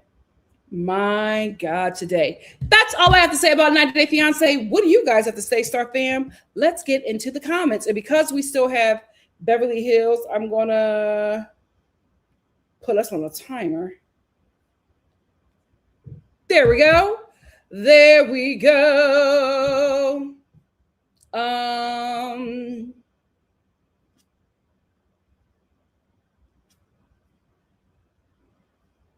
NC 4713 said Forrest's mom was given abuser. Absolutely. Xenophobia. Absolutely. Trailer park elitist. All of the above. Absolutely. And she was also pissed off because she's about to miss out on Forrest's disability check.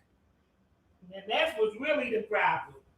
Because she's living on, because that's what they're all, listen, she's been giving me welfare fraud. She's living off welfare and all them disability checks from that she gets for herself. the welfare that she gets for herself, the disability checks that her man gets, and the checks that he gets from his tribe, and she got Forrest's disability checks. So now that income is gone, she's mad at Sheena because she's just like, you're getting my money. To hell with my son, you're getting the money. That's all this is. That's what all this is. And I'm so glad that Sheena will not be in her care. Busola said Emma is desperate to be on TV. Absolutely. She's pulling out the X storyline to stay on the show. Absolutely. Ryan said Emma wasn't likable or entertaining. I liked her in the beginning, but the story just wasn't sticking. And I was like, something's going on here. Something is going on here. Zora said Emma knew what she was doing, telling us that they did the do and that he's mini. I honestly think she did that because they were having issues and the storyline was falling apart and she was mad. Hey, Rocky, how are you? Ryan says Sheena is going to get sick of supporting Forrest and her daddy won't let him be kept. He may work him at the hotel. I actually think that he will like it. Here's why. I think living in the Philippines in that mansion is going to be a lot better than living in that trailer park with that overbearing mother. I don't think that he's going to have a bad time in the Philippines. And he's also getting up under thickness. He's taking that thick woman to bed every night and living in his mansion, eating good food. He ain't never going to want to leave. He said, I'm staying oh, wait. So Steph said Birkin is racist and Laura is MAGA, so it fits. No, she not MAGA. My God, today. Spency said, girl, he claims he calls Stig that too. A mess, a racist mess. You know what? I think he does call Stig that. I think he does, actually. I think he does.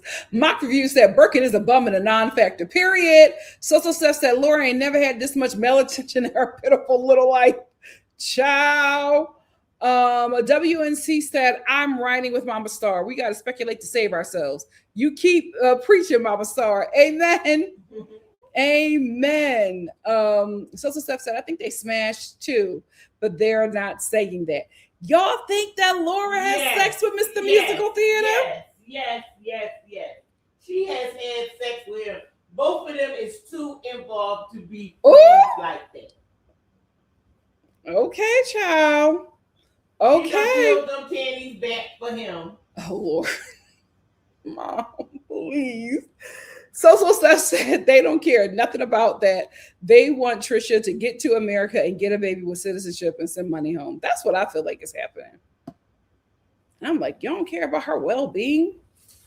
NC said there's something very sick and twisted about the way Trisha's uncle and dad are basically pimping her out to that sicko. She's expendable to them. That's what it looked like. Yeah. That's what it looks like. Spency said Rick is so gross. Absolutely. He's a father.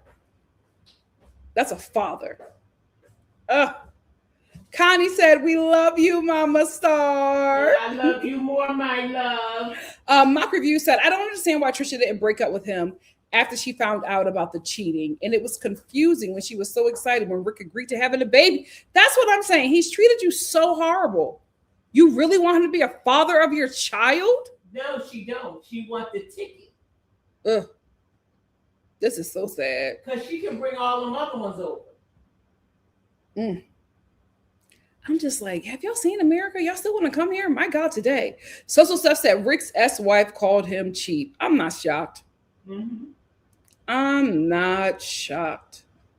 And I know she's not lying. Spency said the way she smiled when he agreed about the baby, she was so giddy. So sad. Mock Review says it's crazy she's talking to an old man at her age and not getting paid. Poor thing. She's young and dumb. NC said Trish telling the story of how her mom walked out on her when she was a baby and left her and her dad for another man was so sad. Clearly she has trauma and is looking for love in all the wrong places. Absolutely agree.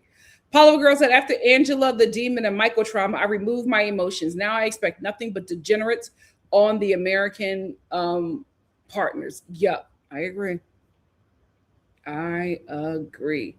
WNC said he can procreate and produce, but he can't provide. Guys like Rick make me think the U.S. Economic collapse is a necessary equalizer to force mentalities like Rick to not prosper. Listen, maybe Earth is correcting the era of humanity.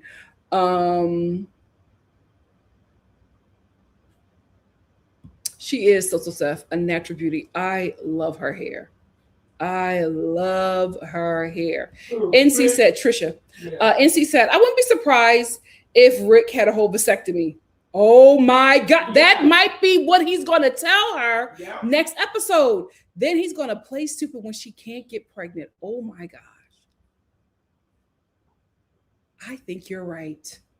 I think you're right. I think he's going to try to see if he can catch her too. Like her saying she's pregnant, he gonna say it ain't mine because I had a vasectomy. Oh my gosh. Busola said, I think Aviva and Stig scenes are recreated. It seems so stale. You know what, Busola? Thank you for saying that, because now it will make sense. Their scenes feel awkward to me, overly produced. Now, if they're being recreated, that would make sense. I wouldn't be surprised if they filmed their scenes in a week. I would not be surprised. It all feels so fake and forced. Oh, he's definitely a red pill weirdo loser, social stuff. And he's been that way. Now Annalyn is seeing it, but he's been that way. Paula Girl said, after Angela, or I got that one. Ryan said, Javon is also Basura. He doesn't even pretend to like Annalyn. He probably hates women and is okay. He was given a little sugar in his first scene. Social Steph said they could have completely cut them and put the crazy lady that went to Australia with the boyfriend. Oh my God. Y'all. Mock Review said, I don't believe that they met for the first time on the show, but regardless, Annalyn, oh, you got cut off. Got cut off. Ryan Round said Annalyn's mother was physically abused by her husband, so she probably thinks Javon is better by comparison. Probably. Busola said, poor Annalyn. I hope she cuts her losses and divorces Javon. Me too. Ryan said Javon has 3 roommates in the U.S. Where does she fit in? He does not have the intention of bringing her here. She's never coming. Not if it has anything to do with him. Mock Review said Javon is low grade, but Annalyn seems to be willing to accept his BS for provision. Plus, in Asia, they don't really believe in marriage for love. They marry for culture and money. I hate that I keep on cutting you off because you spitting. You are spitting. Hannah said they played on the stereotypes of Nigerian spiritualities. They had to. Because I said, ain't no way. Ain't no way. He's like, lesbian out and all. I said, ain't no way. Ain't no way. Hannah said that in Nollywood, couple are actors. I think so too. What did they say? Lesbian. Come out. Ha, ha. He's like screaming. Ha, ha. I said, no way. No way. This ain't real. This is not real. She was sitting there scared. Busola said Lisa is ridiculous. She's really denouncing her identity for a young guy. She's not. She's doing whatever just to have sex with him. This is sex tourism for Lisa. She's playing innocent, but this is sex tourism because as soon as she got with Daniel, what's the first thing she wanted to do? Sex. She didn't want to talk to him. She didn't want to meet his family. She didn't want to do anything. She didn't want to say, oh my God, I've never been to Nigeria. Take me around. None of that. The first thing she wanted to do was have sex. Peel them panties back. Peel them panties back. It's the first thing she wanted to do. Hannah said, that scene is hilarious because you know Daniel paid that dude afterwards for that acting job. I'm so glad that you were saying this because I was just like, ain't no way this is the real deal. Ain't no way. Deborah said, very much an exaggeration. Busola said, yeah, they definitely created like a ridiculous Nollywood movie scene. El Boogie said, was she delivered? I don't think so. I think Lisa is still very gay or bi. NC said, I feel like Daniel and Lisa are definitely giving production plants. I agree. The whole scenes with the Uncle Linda King giving the lesbian exorcism look so staged. Hella entertaining though, absolutely. When she dropped to the ground, he was like, "Oh, you still lesbian?" She said, "No, I'm not a lesbian." Love the scene. Ooh, oh my goodness. Ryan said, "I'm convinced Danielle hired the whole village to put on this farce of a Nigerian experience to scam her. Everybody was on the payroll." I hope so. Hannah said they were trying to outscam each other. That's what it was. It was just them two just one-upping each other on the scam. Social Stuff said Lisa did an interview and she explained that she has borderline personality disorder. Borderline.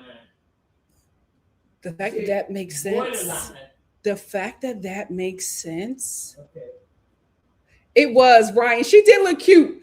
I will say her outfits was given. Her outfits was given.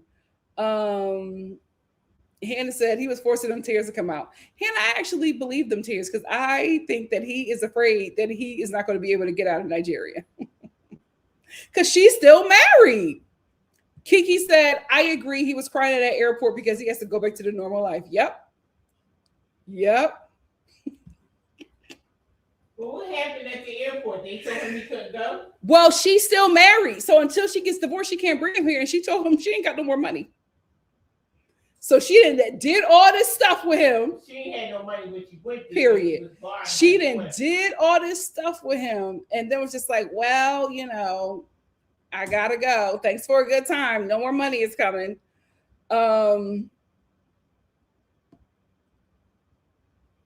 Oh, she does. Social Stuff said Lisa also has a new, much more flattering wig. I gotta start following these people. Mock Review said I think the dude Joshua is gay too. That best friend got to be his boyfriend. I think Elise and them both are in cahoots to get on the show. You know what? I thought that in the beginning because I was just like, here go Elise. But I think that she really likes this guy, y'all. Ryan said Elise and Joshua were last minute fill-ins because Emma and Ziad broke up and Aviva and Stig are boring. I actually believe that. Dare Show Podcast said one thing about Joshua. He's no catch. Elise's crash out is valid in my opinion. I agree as well. And I was so mad when she apologized to him. I was like, he lied to you. He's been lying to you this entire time. That was a valid crash out. I would have had several and I would have left. I would have left. Social Stuff said, I ain't staying nowhere with two men I barely know. Hell, even one man I barely know. And also, they're both jerks. That friend is a jerk. I'm just like, you guys at your big ages are still acting like teenage boys? Weird. Yeah, he's been through a lot in the mill. He's been through a lot. Busola said, Josh has a lot of secrets. He's not being forthcoming about his situation at all. And that's why I'm just like, Elise can have a crash out. You lied about everything. Ryan said, Australian gigolo. That's exactly what it is. That's exactly what it is. When she went to his job, I'm just like, does he actually work here? If you have to ask that girl, go home. Go home. Busola said, Elise should cut her losses. Josh is mooching off of everyone in his life. Absolutely. He was probably mooching off the baby mama. And she was probably like, I am never going to be able to hold my paycheck as long as I'm in the same city as him. My God, today. NC said, I don't know why Elise let that man gaslight her like that. Between that female friend and that male roommate, it's all very sus. Yep. Josie said, Elise started bending over backwards, going to an event from the airport. Yeah. He had her from that airport, from that event he took her to, straight out the airport. He had her then. He was trying to see how far she would go. And now he got her. Busola said, I'm surprised her parents were more suspicious of Josh. I think they were, but I think they want her out of the house more than they want her to get with a good guy, which is sad. Sad.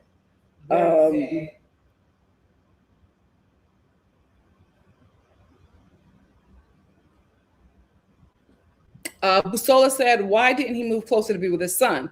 I'm not sure if he's committed to parenting like he's saying. Absolutely. And that's why I'm just like, Elise, why don't you put 2 and 2 together? You're crying about your son being so far away. Go to where he's at.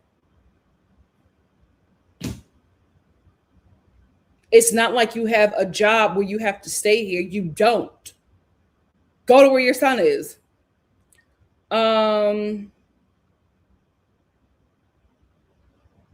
Hey, Miss Gigi, thank you for being here. Mock Review said, I wonder if Daniel made it here because the Trump admin has frozen all visas from Nigeria and a bunch of African countries. I don't know. I feel like if he was here, we would have seen him by now. I don't think he is. What? Kimmy said, I heard that Anna Lynn was in YouTube comments saying Western women didn't know how to keep a man. Just saying, well, we don't know how to keep a bum. So thank you for picking up our trash. Yes, I agree. Busola said, Josh and his friends are a classic case of Arrested Development. Yep. Speaking of Arrested Development, let's close out with the Real Housewives of Beverly Hills. I will say this. This was the best episode of the season. And that's unfortunate because the season is almost over. That is really unfortunate. Unfortunate to have you. Where is it?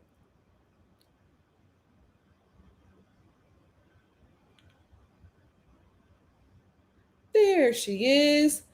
Let's get into it. Here's the thing. Oh my gosh. I don't have their pictures. I got Rhode Island. I don't have them. My God, today I thought I had them. We're going to talk without their pictures, but when I do a reality TV chat this week, I think I might do another one. What's tomorrow, Wednesday? I think I might do another one for them. We'll see. I have the pictures in. I thought I had them. I think I removed them to add more pictures, but forgive me. Here's the thing. Let's get into Bowles. I ain't never defended Bowles, right? Because Bowles is where she wants to be. And it's unfortunate that she's getting her wake-up call, but I think she's been got her wake-up call. And I think that she is comfortable with accepting a certain amount of degradation and torture to get in places where she wants to be.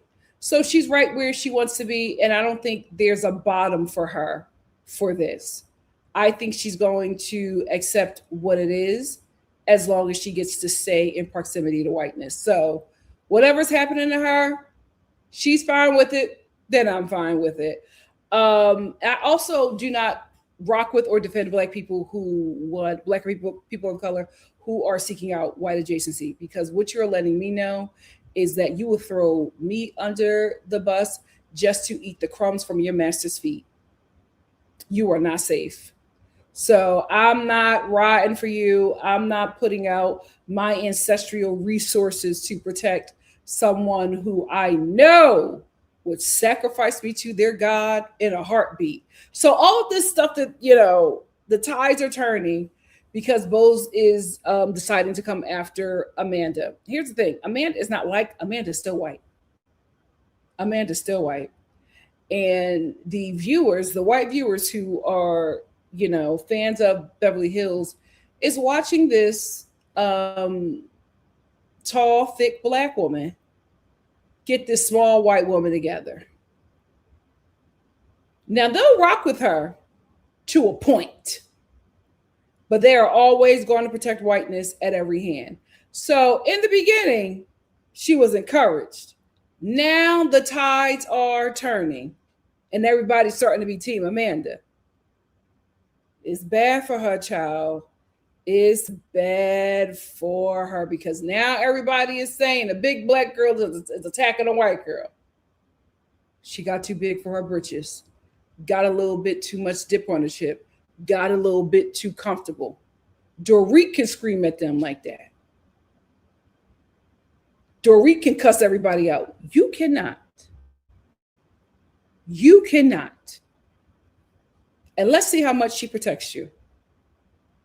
Because I think for right now, Dorit will do just the bare minimum to protect her.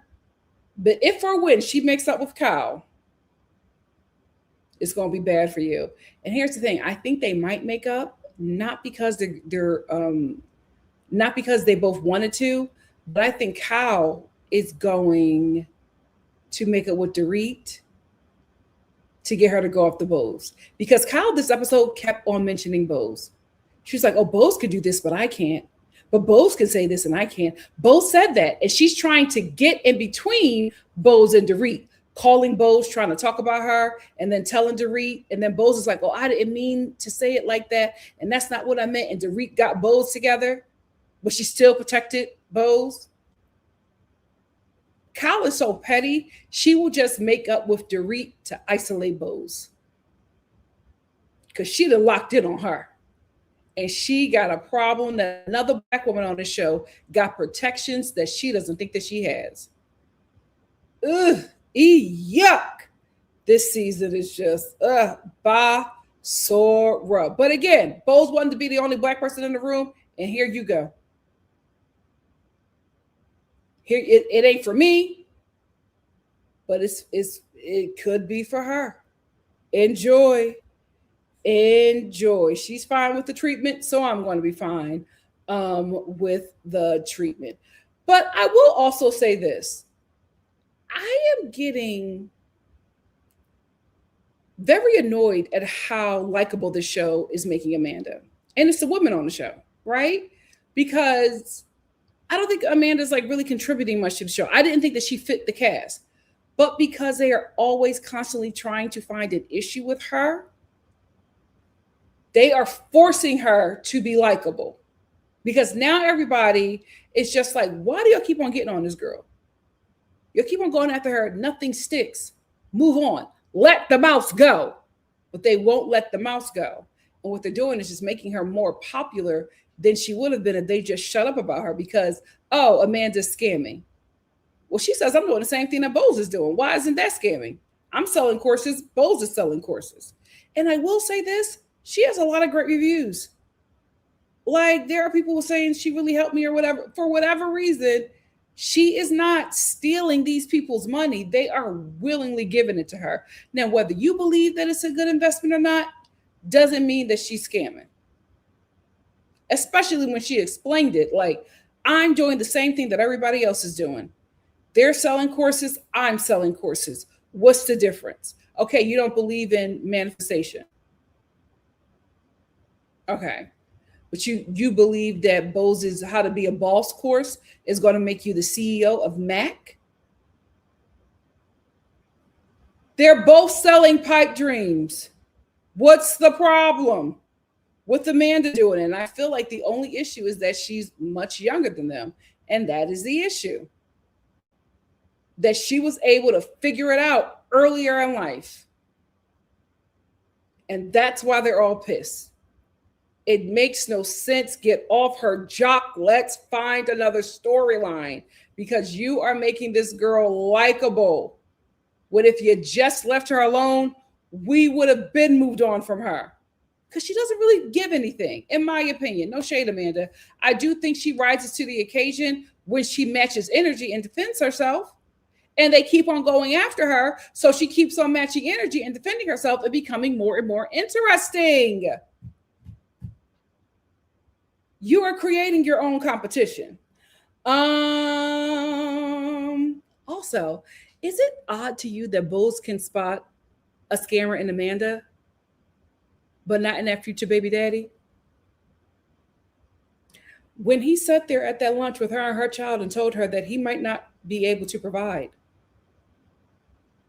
and she moved on from that comment, like he didn't just tell her, oh, I'm gonna need you to keep me. He is letting you know he plans on being a kept man. How did you not catch that? Because I caught it. How did you not catch that, Bose? That's so, I was just like, oh, are we going to move on? Okay. When you want something real bad, you dismiss all of the red flags. Yeah. She wants to be in a relationship. She wants to come to the table with the girls and have somebody to talk about. So that's not important to her right now. She gonna make it work, child. She is going to make it work. So let's get into Kyle and Dorit. I am so over them beefing. It is so tired. I will say in this episode, I did see the friendship that they're constantly talking about. Because I was like, well, where's this friendship? Because I just thought you were coworkers. I did see it in this episode. Because Kyle is obviously trying to make a wedge between Dorit and Bose because she's jealous, right? But here's the thing, Kyle, you can't get mad at Dorit for disengaging from your friendship when you literally told her to her face on camera that you guys are not friends. You're not that close. You just went on vacation that one time. That really hurt her. And that's when their relationship was severed. You did that to Dorit, and you never repaired it, right? And when she would ask you about it, try to talk to you about it, you met her with aggression. So she moved on from the friendship, and she found someone who was able to, fulfill what she needed at the moment as a friend. Now you don't want your friend back, you want your minion back. And because you done pissed your minion off, she got a problem with you. But you're not even trying hard to get her back. When you do sit down with her, you take up for her soon-to-be ex-husband, you and your husband. When she said that with Mauricio to try to prove to him that she's actually a good person, I was like, girl, get up. Who the hell is Mauricio? Who the hell is Mauricio? Girl, get up and leave that man. You don't got to prove nothing to him. But when you do sit down, you judge her concerning her ex-husband. And the whole time that you guys are filming, you're pocket watching her. And then you're embarrassing her in front of everybody and being like, are you sure you can get that, Dorit? How much was that, Dorit? I would have punched you dead in that big black forehead. Mind your business. Mind your pockets. Mind that man. I would have hurt your feelings because I would have said, you shouldn't be watching your husband ding-a-ling as much as you're watching my wallet. That's what you should have said. Okay. Like, and you're expecting this girl to be your friend? Every time you get a chance, you humiliate her. On camera, mind you. So yeah, unless you come differently, that friendship is done. And she keeps on giving you an audience because you have history. But she realized that she saw you as a friend and you saw her as a coworker. You hurt that girl's feelings and you won't acknowledge that and fix it because of your pride. And now you lost a very valuable minion. Because that minion is about to become your biggest arch nemesis on this show. And I think it's far too late for you to repair it. And I think you know that. That's why you're trying to handicap her and remove Bose. You may be successful. I'm not sure. But yeah, we see the game you're playing, girl. It's risky. You might not win. Only time will tell. I absolutely hollered.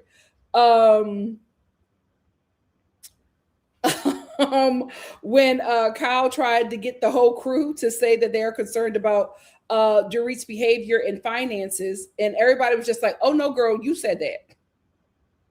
She tried to get Rachel, she tried to get everybody to be like, oh, we were just talking about her, we were concerned. And Rachel was just like, no, you were concerned. You were concerned. Rachel was just like, oh, I don't know her. I was annoyed that she was late, but I didn't make that my identity, or I didn't judge her by that. I just, thought that she was late that one time, and it was very annoying to me. But you all told me that this is how this lady is. So I don't have an idea of her, or I don't think that she's spiraling because you all said that this is who she is. So I'm just thinking that this is who she is. Now you're saying that this is not who she is, but don't put that on me. You were the one who was saying that. She was getting mad at everybody because they were not agreeing with her that they were all talking about Dorit. And everybody was just like, you are talking about Dorit to us.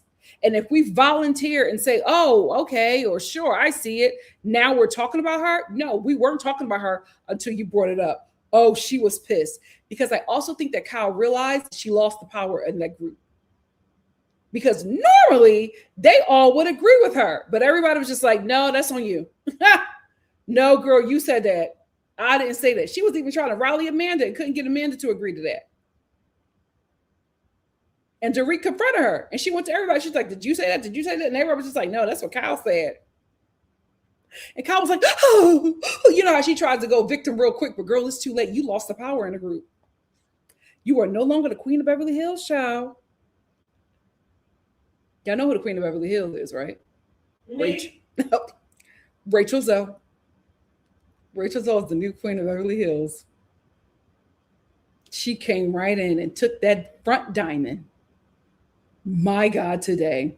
My God, today. But it's also like how you can't be upset at the friendship dynamic that you created, because you can't call Dorit an acquaintance and then get bad that she is striking up a friendship with Bose. This is the situation you created. Now you're trying to get control back, but you're trying to get it back by force. You're not even being nice to the lady. And you don't even have control of the whole group. So you want to isolate her and say that everybody's saying the same thing. And the whole group said, no, that's just you. And they stood in it. Nobody bent, not even Erica. They stood in it. You have lost power because a new supreme has risen. My God, today. I will say this. Not a fan of Dorit. She cleared Kyle at that table and didn't stutter. Cleared her at that table. She said, if you really cared about my well-being, you would have said it to me. But instead, you said it to everybody else, even when I was in the same room. You never said it to me. I'm in the same room with you, and you're saying that you're concerned, but you don't say it to me. Friend, you say it to everybody else. You were never concerned about me.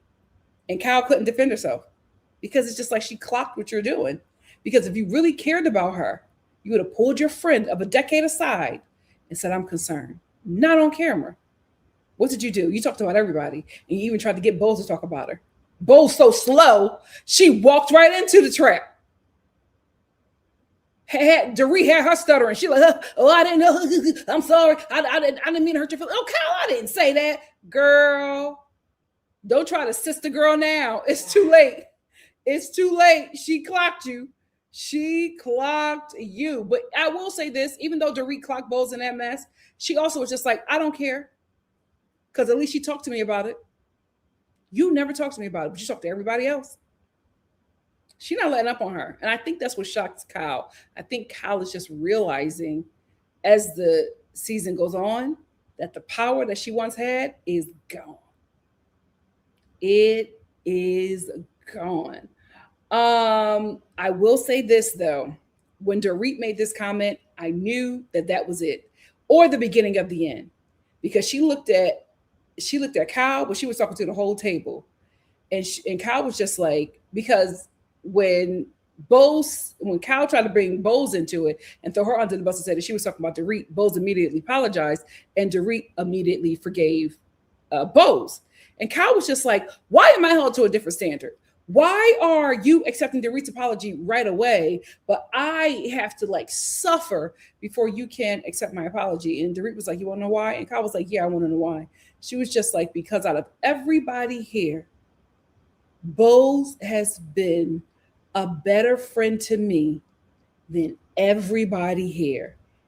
That cut Kyle, but that stuck a knife in Erica's back. She was like, what? Now, are you serious right now, Dorit? Are you really? So them, Dorit and Erica start going after it. Because Erica's just like, no, I'm a friend. But I felt like Dorit was just mad in that moment, and she just felt like Erica was taking up for Kyle. Here's the thing. I'm not a fan of Erica either. She could choke. But I will say this. I think that the reason why Erica was defending Kyle is because Erica, Dorit, and Kyle had, at least at one time, were real friends, like off the show, real friends.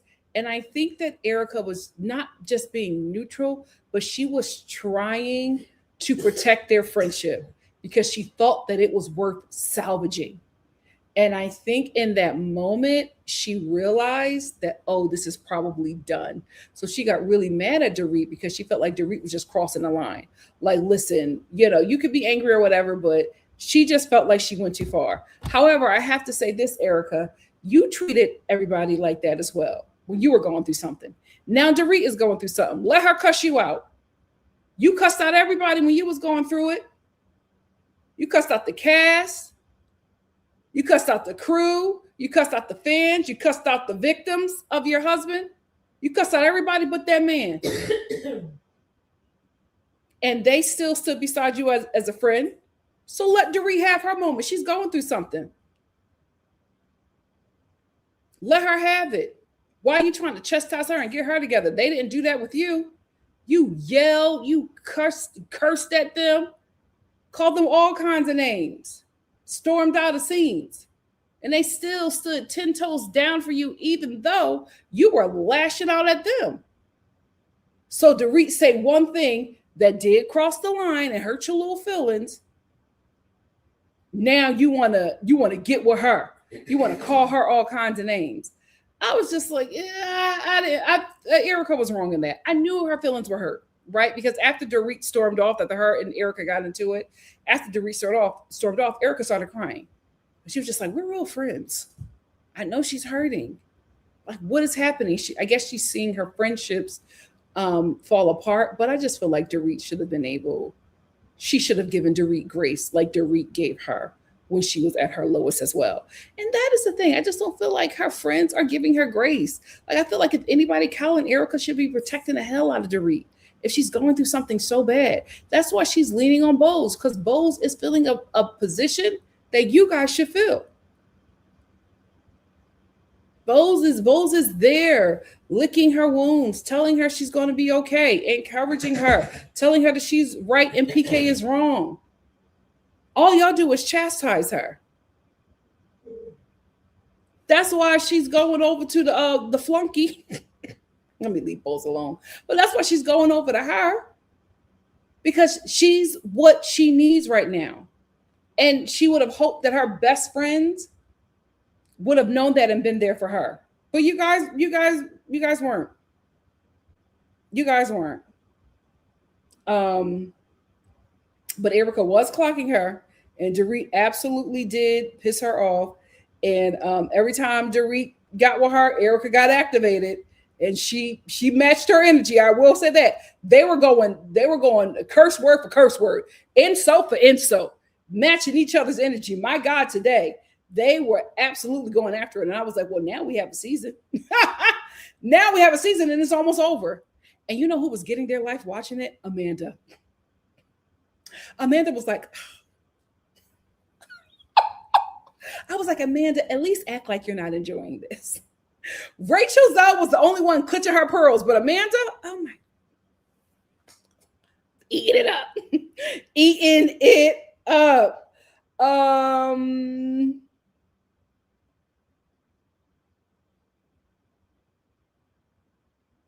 I also want to say this. When it's mighty interesting watching these ladies not rally behind Dorit. But when Dorit was bullying Garcelle, they all of a sudden understood her. They were fighting for her every step of the moment. But now that it's just Dorit, now y'all can't ride for her. And it kind of made me wonder, were y'all really riding for Dorit because she was your friend? Or were y'all riding for Dorit because she was getting the black girl off the show? Because I'm just like, how are y'all not supporting her? But y'all supported her when she was going after Garcelle. She's acting the same exact way. It's the same behavior. What is different this time? Interesting. Very, very, very interesting. Because when she was treating a black girl like garbage, it was justified. But now that she's fixing her lips to come for you, now she's erratic. She's gone too far. She's spiraling. But she wasn't spiraling when she was tormenting Dorit, tormenting Garcelle. Interesting. That's all I have to say about the Real Housewives of Beverly Hills. What do you guys have to say? Let's get into it. Let's get into it. Let's get into it.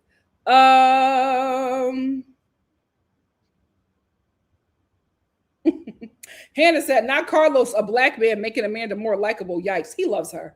He loves himself some Amanda. He loves himself some Amanda. Megan said, Carlos King interview of Amanda helped out Amanda a lot. So that also didn't help Bowles. I knew when I saw that interview, I knew that she was going to get some part of the Black Bravo fan base in her corner because that interview was really good for her. That interview was really good for her. It was bad for Bowles, but it was good for her.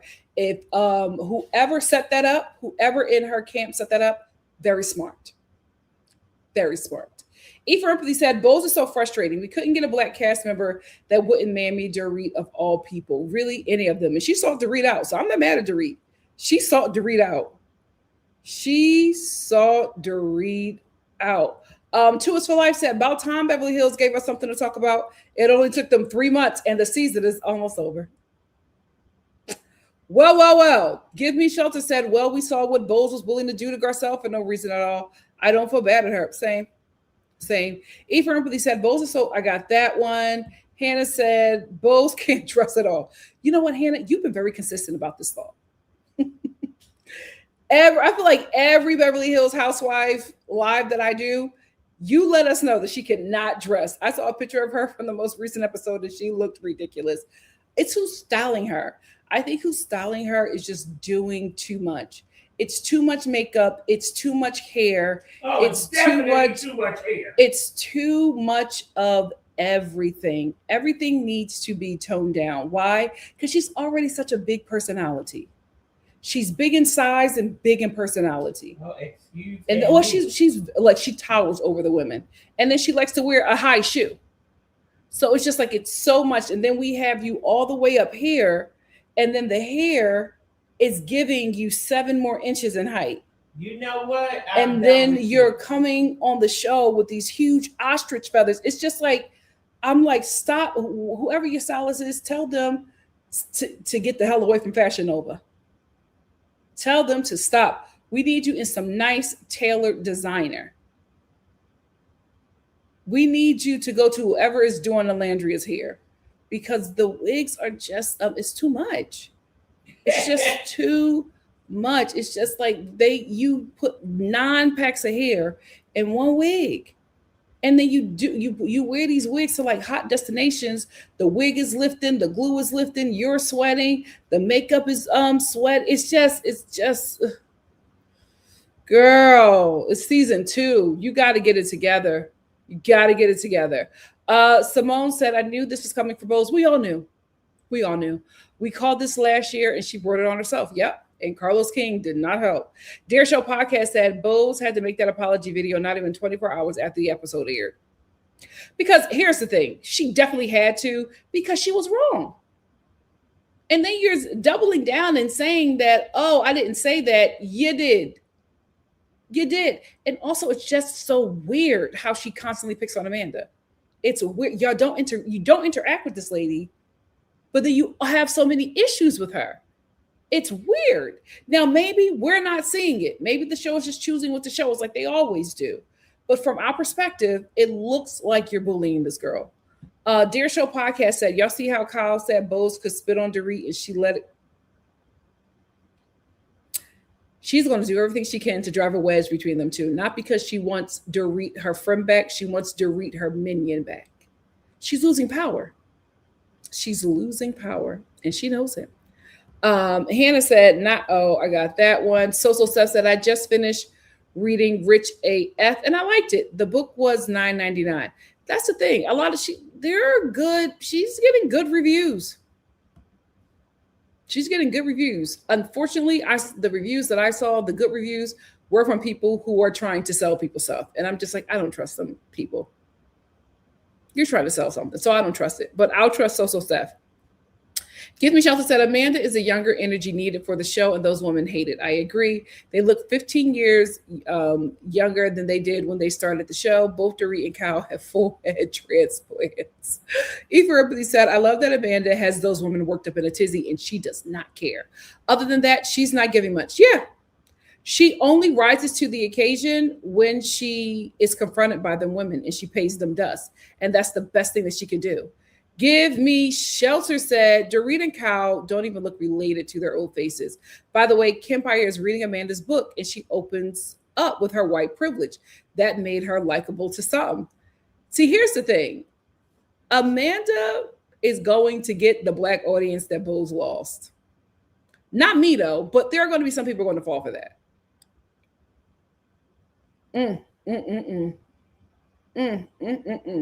Two Is for Life said, I agree, Amanda isn't a good housewife and not that likable, but these women are making her the star of the show. Absolutely. Absolutely.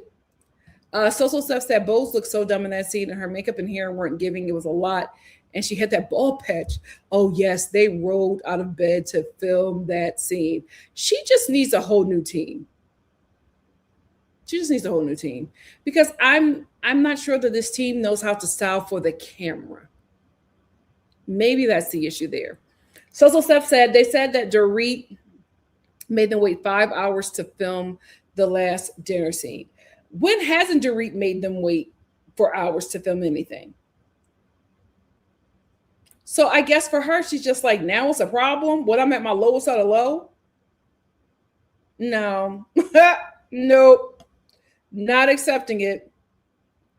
Jazzy Girl said, that would hurt me. My friend said that. Oh, absolutely. But it's like, it's Erica. It's like you said worse to your friend. Girl, please. Give Me Shelter said, I don't know. I'm judging Dorit because how are you prioritizing a Kelly bag and your house is in its second pre-foreclosure? Dorit is a trash pair like BK Child. NC said, Bose, who changes job every 5 minutes, can never teach me how to be the CEO of anywhere, LOL. I think it's obviously just envy because this young girl, this white girl got to a position she still is not faster than her. It's envy and projection.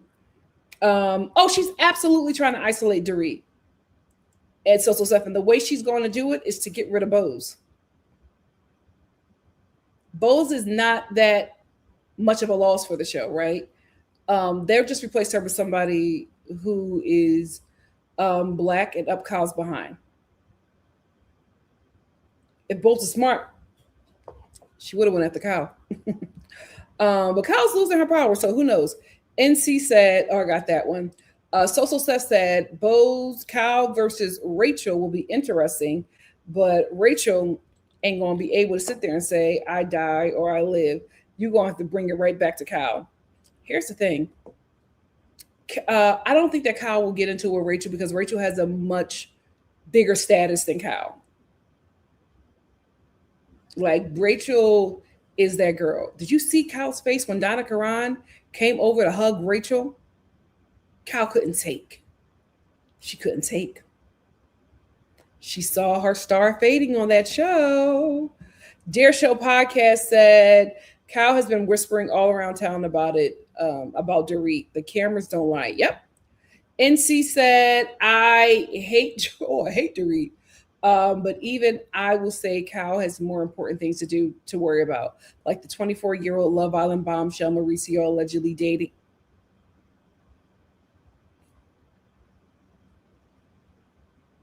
He is a mess. They will go younger, won't they?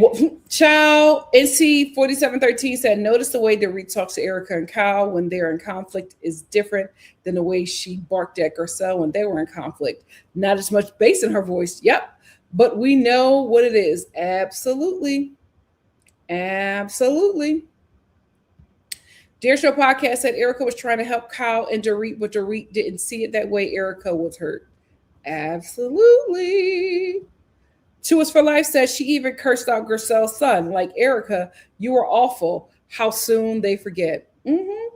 but because it was happening to a Black woman, it doesn't count. E for Empathy said, let's listen to Mama Star and remember to like, share, and hype the video. Yes, Star family, thank you so much. Give Me Shelter said, Unhinged Erica delivered some of the best seasons until she started in on Garcelle's kids. That was some peak white trash antics from the cast. Yasmin said, I can care less about Dorit with how she was treating Garcelle. That's where I'm at. I'm just like, listen, say whatever you want, but the way you treated Garcelle, yeah, you can miss me with the empathy. Priscilla said, I'm just happy the Fox 4-5 is falling apart, but we knew that would happen, right? We knew that would happen. They removed the joy from the show, and now we're just left with these miserable Coles Cash Karens. What goes around comes around. Karma. WNC said Beverly Hills does this almost every season since Kim left. They bore us for the majority of the season. Then towards the end, they get active. Now I got to go back and watch every nonverbal clue I didn't recognize before. Give Me Shelter said Mama Star is a Greek chorus. It's definitely too much hair. It is. Social Steph said, I think Bose doesn't have as much money as people think. Her house is small and tacky.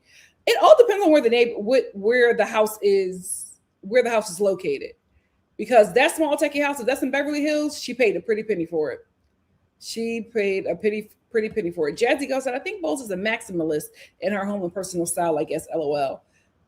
You know what? If she's a maximalist, then I'm a minimalist. I thought I was a maximalist. I really, really did. If that's what a maximalist is, then okay, that's not me. That's not me. Yasmin said, was Sutton shown in the episode? She was, but she's so boring. Without Garcelle, she's not interesting. You needed her more than she needed you. You lost a real friend for what? Social Stuff said, and to be fair, I have Bose's book as well. I got it a year ago. It's a decent read. Okay, thank you for that, Social Stuff. Priscilla said, Erica said she brought the C word to the group, but it was actually Brandy Glanville. That's one. She has a lot going on. I don't want her back on the show, but that's one they could have never gotten together. My God, today. They could have never gotten her. Give Me Shelter said, Cal is going to wait for her moment and take Rachel out like she did LVP, mark my words. Oh, absolutely. But that's why she needs Dorit back, because she needs for Dorit to do it. She can't be seen getting her hands dirty. She can't be seen going after Rachel because Rachel is a bigger pull than she is. So she got to get Dorit to do it. That's why she needs Dorit back. Megan said, you see, the thing is, I think Cal would go at it with Rachel if it made sense for the show. She would do anything for Beverly Hills. You know what? She might. She might at this point because she is losing her power. To Us for Life said, this show and this cast, it's just not entertaining. But of course, Bravo won't touch it since their ratings are still going strong. I don't believe the ratings. I think they are padding those numbers to keep this show on. Ryan said, I was bored after episode 3 and quit watching. Do I need to go back and pick it up again? No. Wait for the reunion. Social Stuff said, nobody owns the C word. That was so stupid of her to say. She was trying to act tough. But she was acting tough with Dorit, who was tough in her own right. But she was also trying to not go too far because that's the friendship that she wants to protect. But I think those friendships might be over. I think the ladies might be done, y'all. I don't know if they're going to come back from this because Dorit does not like how, especially Cal, has not supported her in this divorce. And the thing that is so confusing to me, I don't know why Cal isn't. Like, I don't get it. Like, when your girlfriend gets divorced, you don't have to hate that man, but you're going to rock with her. It's so weird that she keeps on rocking with PK. She's absolutely breaking girl code. You rock with your friend. You rock with your friend. It's so weird. And I think that she just violated Dorit so much. I don't know, y'all. I think they're done. Hannah said, I'm getting off that formula in the Housewives where one girl bullies the other girls just because she thinks she is the one in charge. They definitely, all the housewife shows definitely need a shakeup.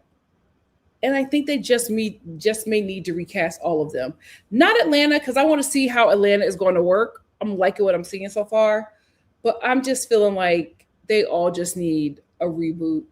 Don't touch Atlanta. Don't touch Rhode Island because she's new.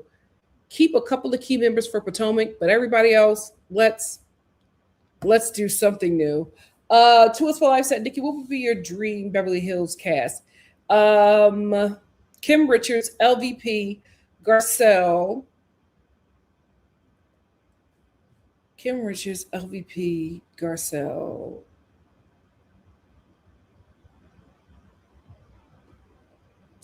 Trying to think of who else was on the show.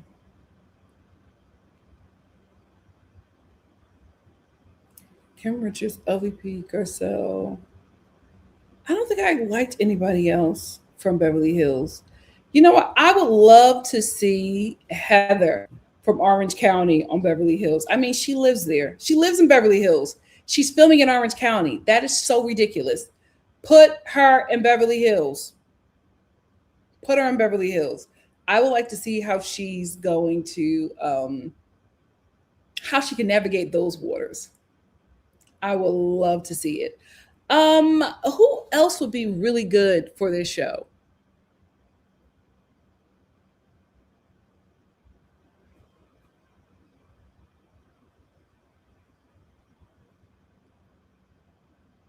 I can't think of anybody right now, but that would be not my dream cast, but I would like to see how they all work together. Social Steph said Cal is a friend to nobody. She wasn't a friend to her sister, child. Why would she be a friend to you? Give Me Shelter said, I don't believe the ratings either. Not at all. None of the Bravo shows are generating millions of views nowadays. Those streaming numbers are weird because they don't release them like the networks do. Yep. Well, here's the thing. Streaming has been lying for a very long time. And because SAG doesn't really enforce anything, they never have to tell us the truth. So we don't know what's really doing well or not. So Steph said, if you side with the husband, that means she never liked Dorit in the first place. Like she said, they were never friends. I agree. I think she was a friend to PK and Dorit just came along with it. Art World said Kyle has never liked Dorit. And I think Dorit finally figured that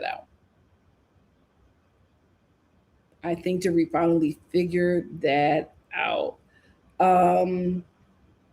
Yasmin said they could never get Kim and Brandy in line. Never. But Brandy has gone so far off the deep end. It's just like, yeah, she can never come back. Social Steph said, I wish I could cancel OC altogether. I would just want them to recast OC. You know who's really, what is her name? The Asian girl from last season? It's so weird. The Asian girls, the Asian housewives that get cut from the show are more likable off the show. The Asian girl on OC, I forget her name. It's not Wendy. I forget her name. She is so likable online. She's on her social media talking about racism and the Real Housewives of Orange County cast. And she is just, I'm like, where was this person? Like, she's so engaging. I'm like, where was this person? All the Asian girls, when they get off the show, you know what? Except for that girl from the Asian girl from Texas, she was great on the show and off the show. But aside from that, Beverly Hills, the Asian girls from Beverly Hills and Orange County, so much more likable off the show. Where was that person? Now I'm like, girl, I want you to get back on the show. But you got to bring this person to the show. Hannah said that In the City trailer was boring. No black cast in the show. Ridiculous. Ephraim said, I miss Kim so much. She is the most interesting of the three sisters. When she made Renna cry at the reunion with that bunny, cinema. Nobody will ever be able to touch. Let's talk about the husband. The reason why Kim was such a great housewife was because she can pull things out of her cast members that nobody else could. That's why every scene she was in was such a phenomenal scene, because she was able to not just command the scene, but she was also able to bring things out of her scene partner that nobody else can do. Iconic housewife. Beverly Hills owes that woman everything. They would be nothing without her. She is the foundation of that show. Yeah, Art World. I think she would be Heather would fit better in Beverly Hills as well. Hannah said, we need more diverse women in Beverly Hills that are secured in themselves and not mean. Here's the thing. If we get real money like that, I don't know if them girls gonna act a fool. And that's the problem. Give Me Shelter said, I wonder if Dorit has any friends because LVP only tolerates her because of PK. I'm not sure. We don't see him, child. Katie, yes. Katie is so likable. I wish this Katie that's on social media would have been a Katie we met in Orange County. Crystal, I love her. I sometimes listen to her podcast with Cynthia. She's so cool. Stay in black spaces. I don't know how she ended up with that old white man, but she's so likable. Yeah, but Tiffany Moon was my girl on the show and off the show. Jazzy said, I didn't know y'all like Garcelle this much. Oh, Ben liked Garcelle as an actress before she came to Beverly Hills. Two Is for Life said, one thing about Brandy, when back to her corner, she would give us cinema. Absolutely.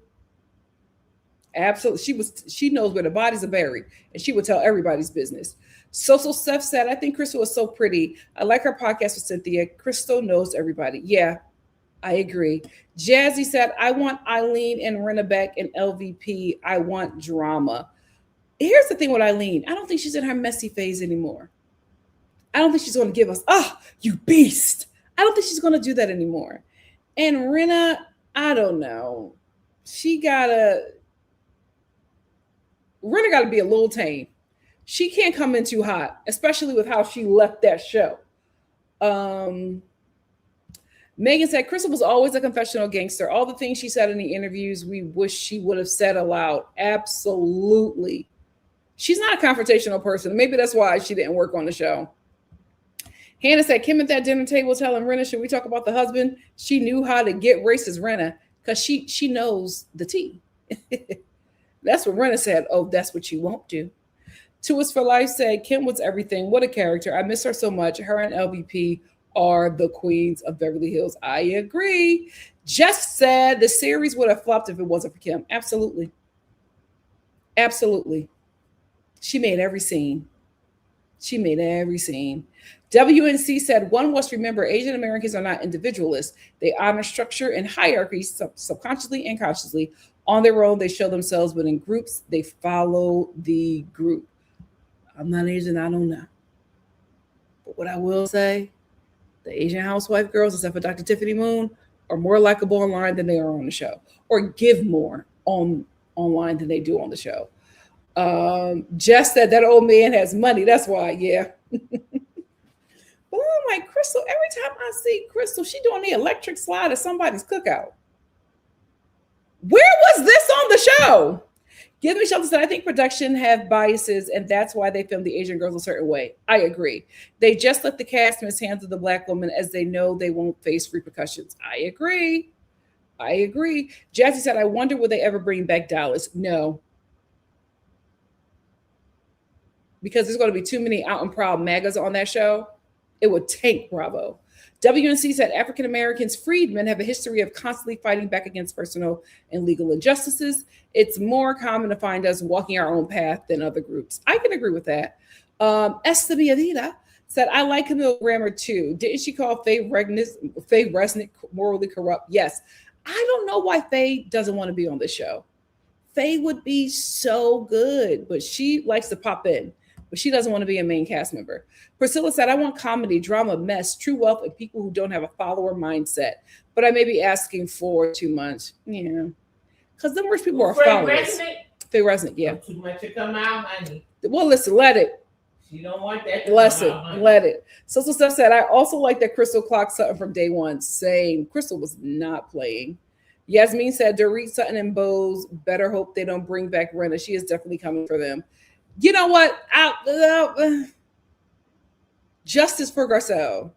But if Rena's going to come back and, give us a show, then let's see how she turns out this circus. with your ugly leather pants. And Crystal was sitting there like, now that's one thing. Crystal was able to bring stuff out of Sutton, but she would just shrink in her scenes. And that was just so unfortunate. My God, today. Anyway, Star Family, we've been here for almost 3 hours. So what? Thank you so much for joining me. So Steph said Brenna is very hurt that they chose Kathy Hilton over her. She talks about it in her book. She wrote a book. She can read and write. I'm joking, Brenna. You know what? I might do that over the summer. When these shows take a hiatus, that's when we're going to start book club. When the shows take a hiatus, that's when we're going to start book club. And we'll just read some of these books. Why not? I think the first book that I want to read with you guys is Brandy's memoir. Yes. Oh, I think that's the first. Right now. I think that's the first book that I want to read. We need to get started. I may. I'm gonna do a poll, and I'll give y'all 3 books, and y'all let me know the ones that y'all want to start book club with. I think the earliest I may start is May, especially if we start with Brandy, because I want to get to that now. Anyway, let me get out of here. Thank you all so much for joining me. Please make sure you like the video, hype the video, share if you care, and I will see you here tomorrow for 2 lives. We're going to talk about the Real Housewives of Rhode Island. I'm about to watch that now. And Black woman news. We got a lot of stuff happening in the Black woman universe. So we're going to have that conversation. And thank you guys for showing me so much love on that live. That's like one of my better performing videos from last week. My better performing live streams from last week. So thank you all so much for just really showing love to that, because I was nervous about that. But I just wanted to leave space in case conversations had to happen concerning those subjects that are concerning Black women. I think we need that space, especially with how we're just going through so much and being singled out by this government and just feeling so abandoned by people who we thought were our allies and our support and protectors. It's rough. It's rough. So I just wanted that to be a space for us to discuss, chat, heal, and people who are allies to us to learn. So thank you. I was nervous about it. I took a leap. I took a risk, and it's paying off. So that feels good. That feels good. So thank you all so much. I will see you tomorrow. What is going on outside? For 2 lives. I have to figure out the times, but I think I'm going to make one a little bit earlier so that my my international subscribers can be a part of that as well. So love you guys. See you tomorrow. Bye. In your ugly leather pants. Crystal.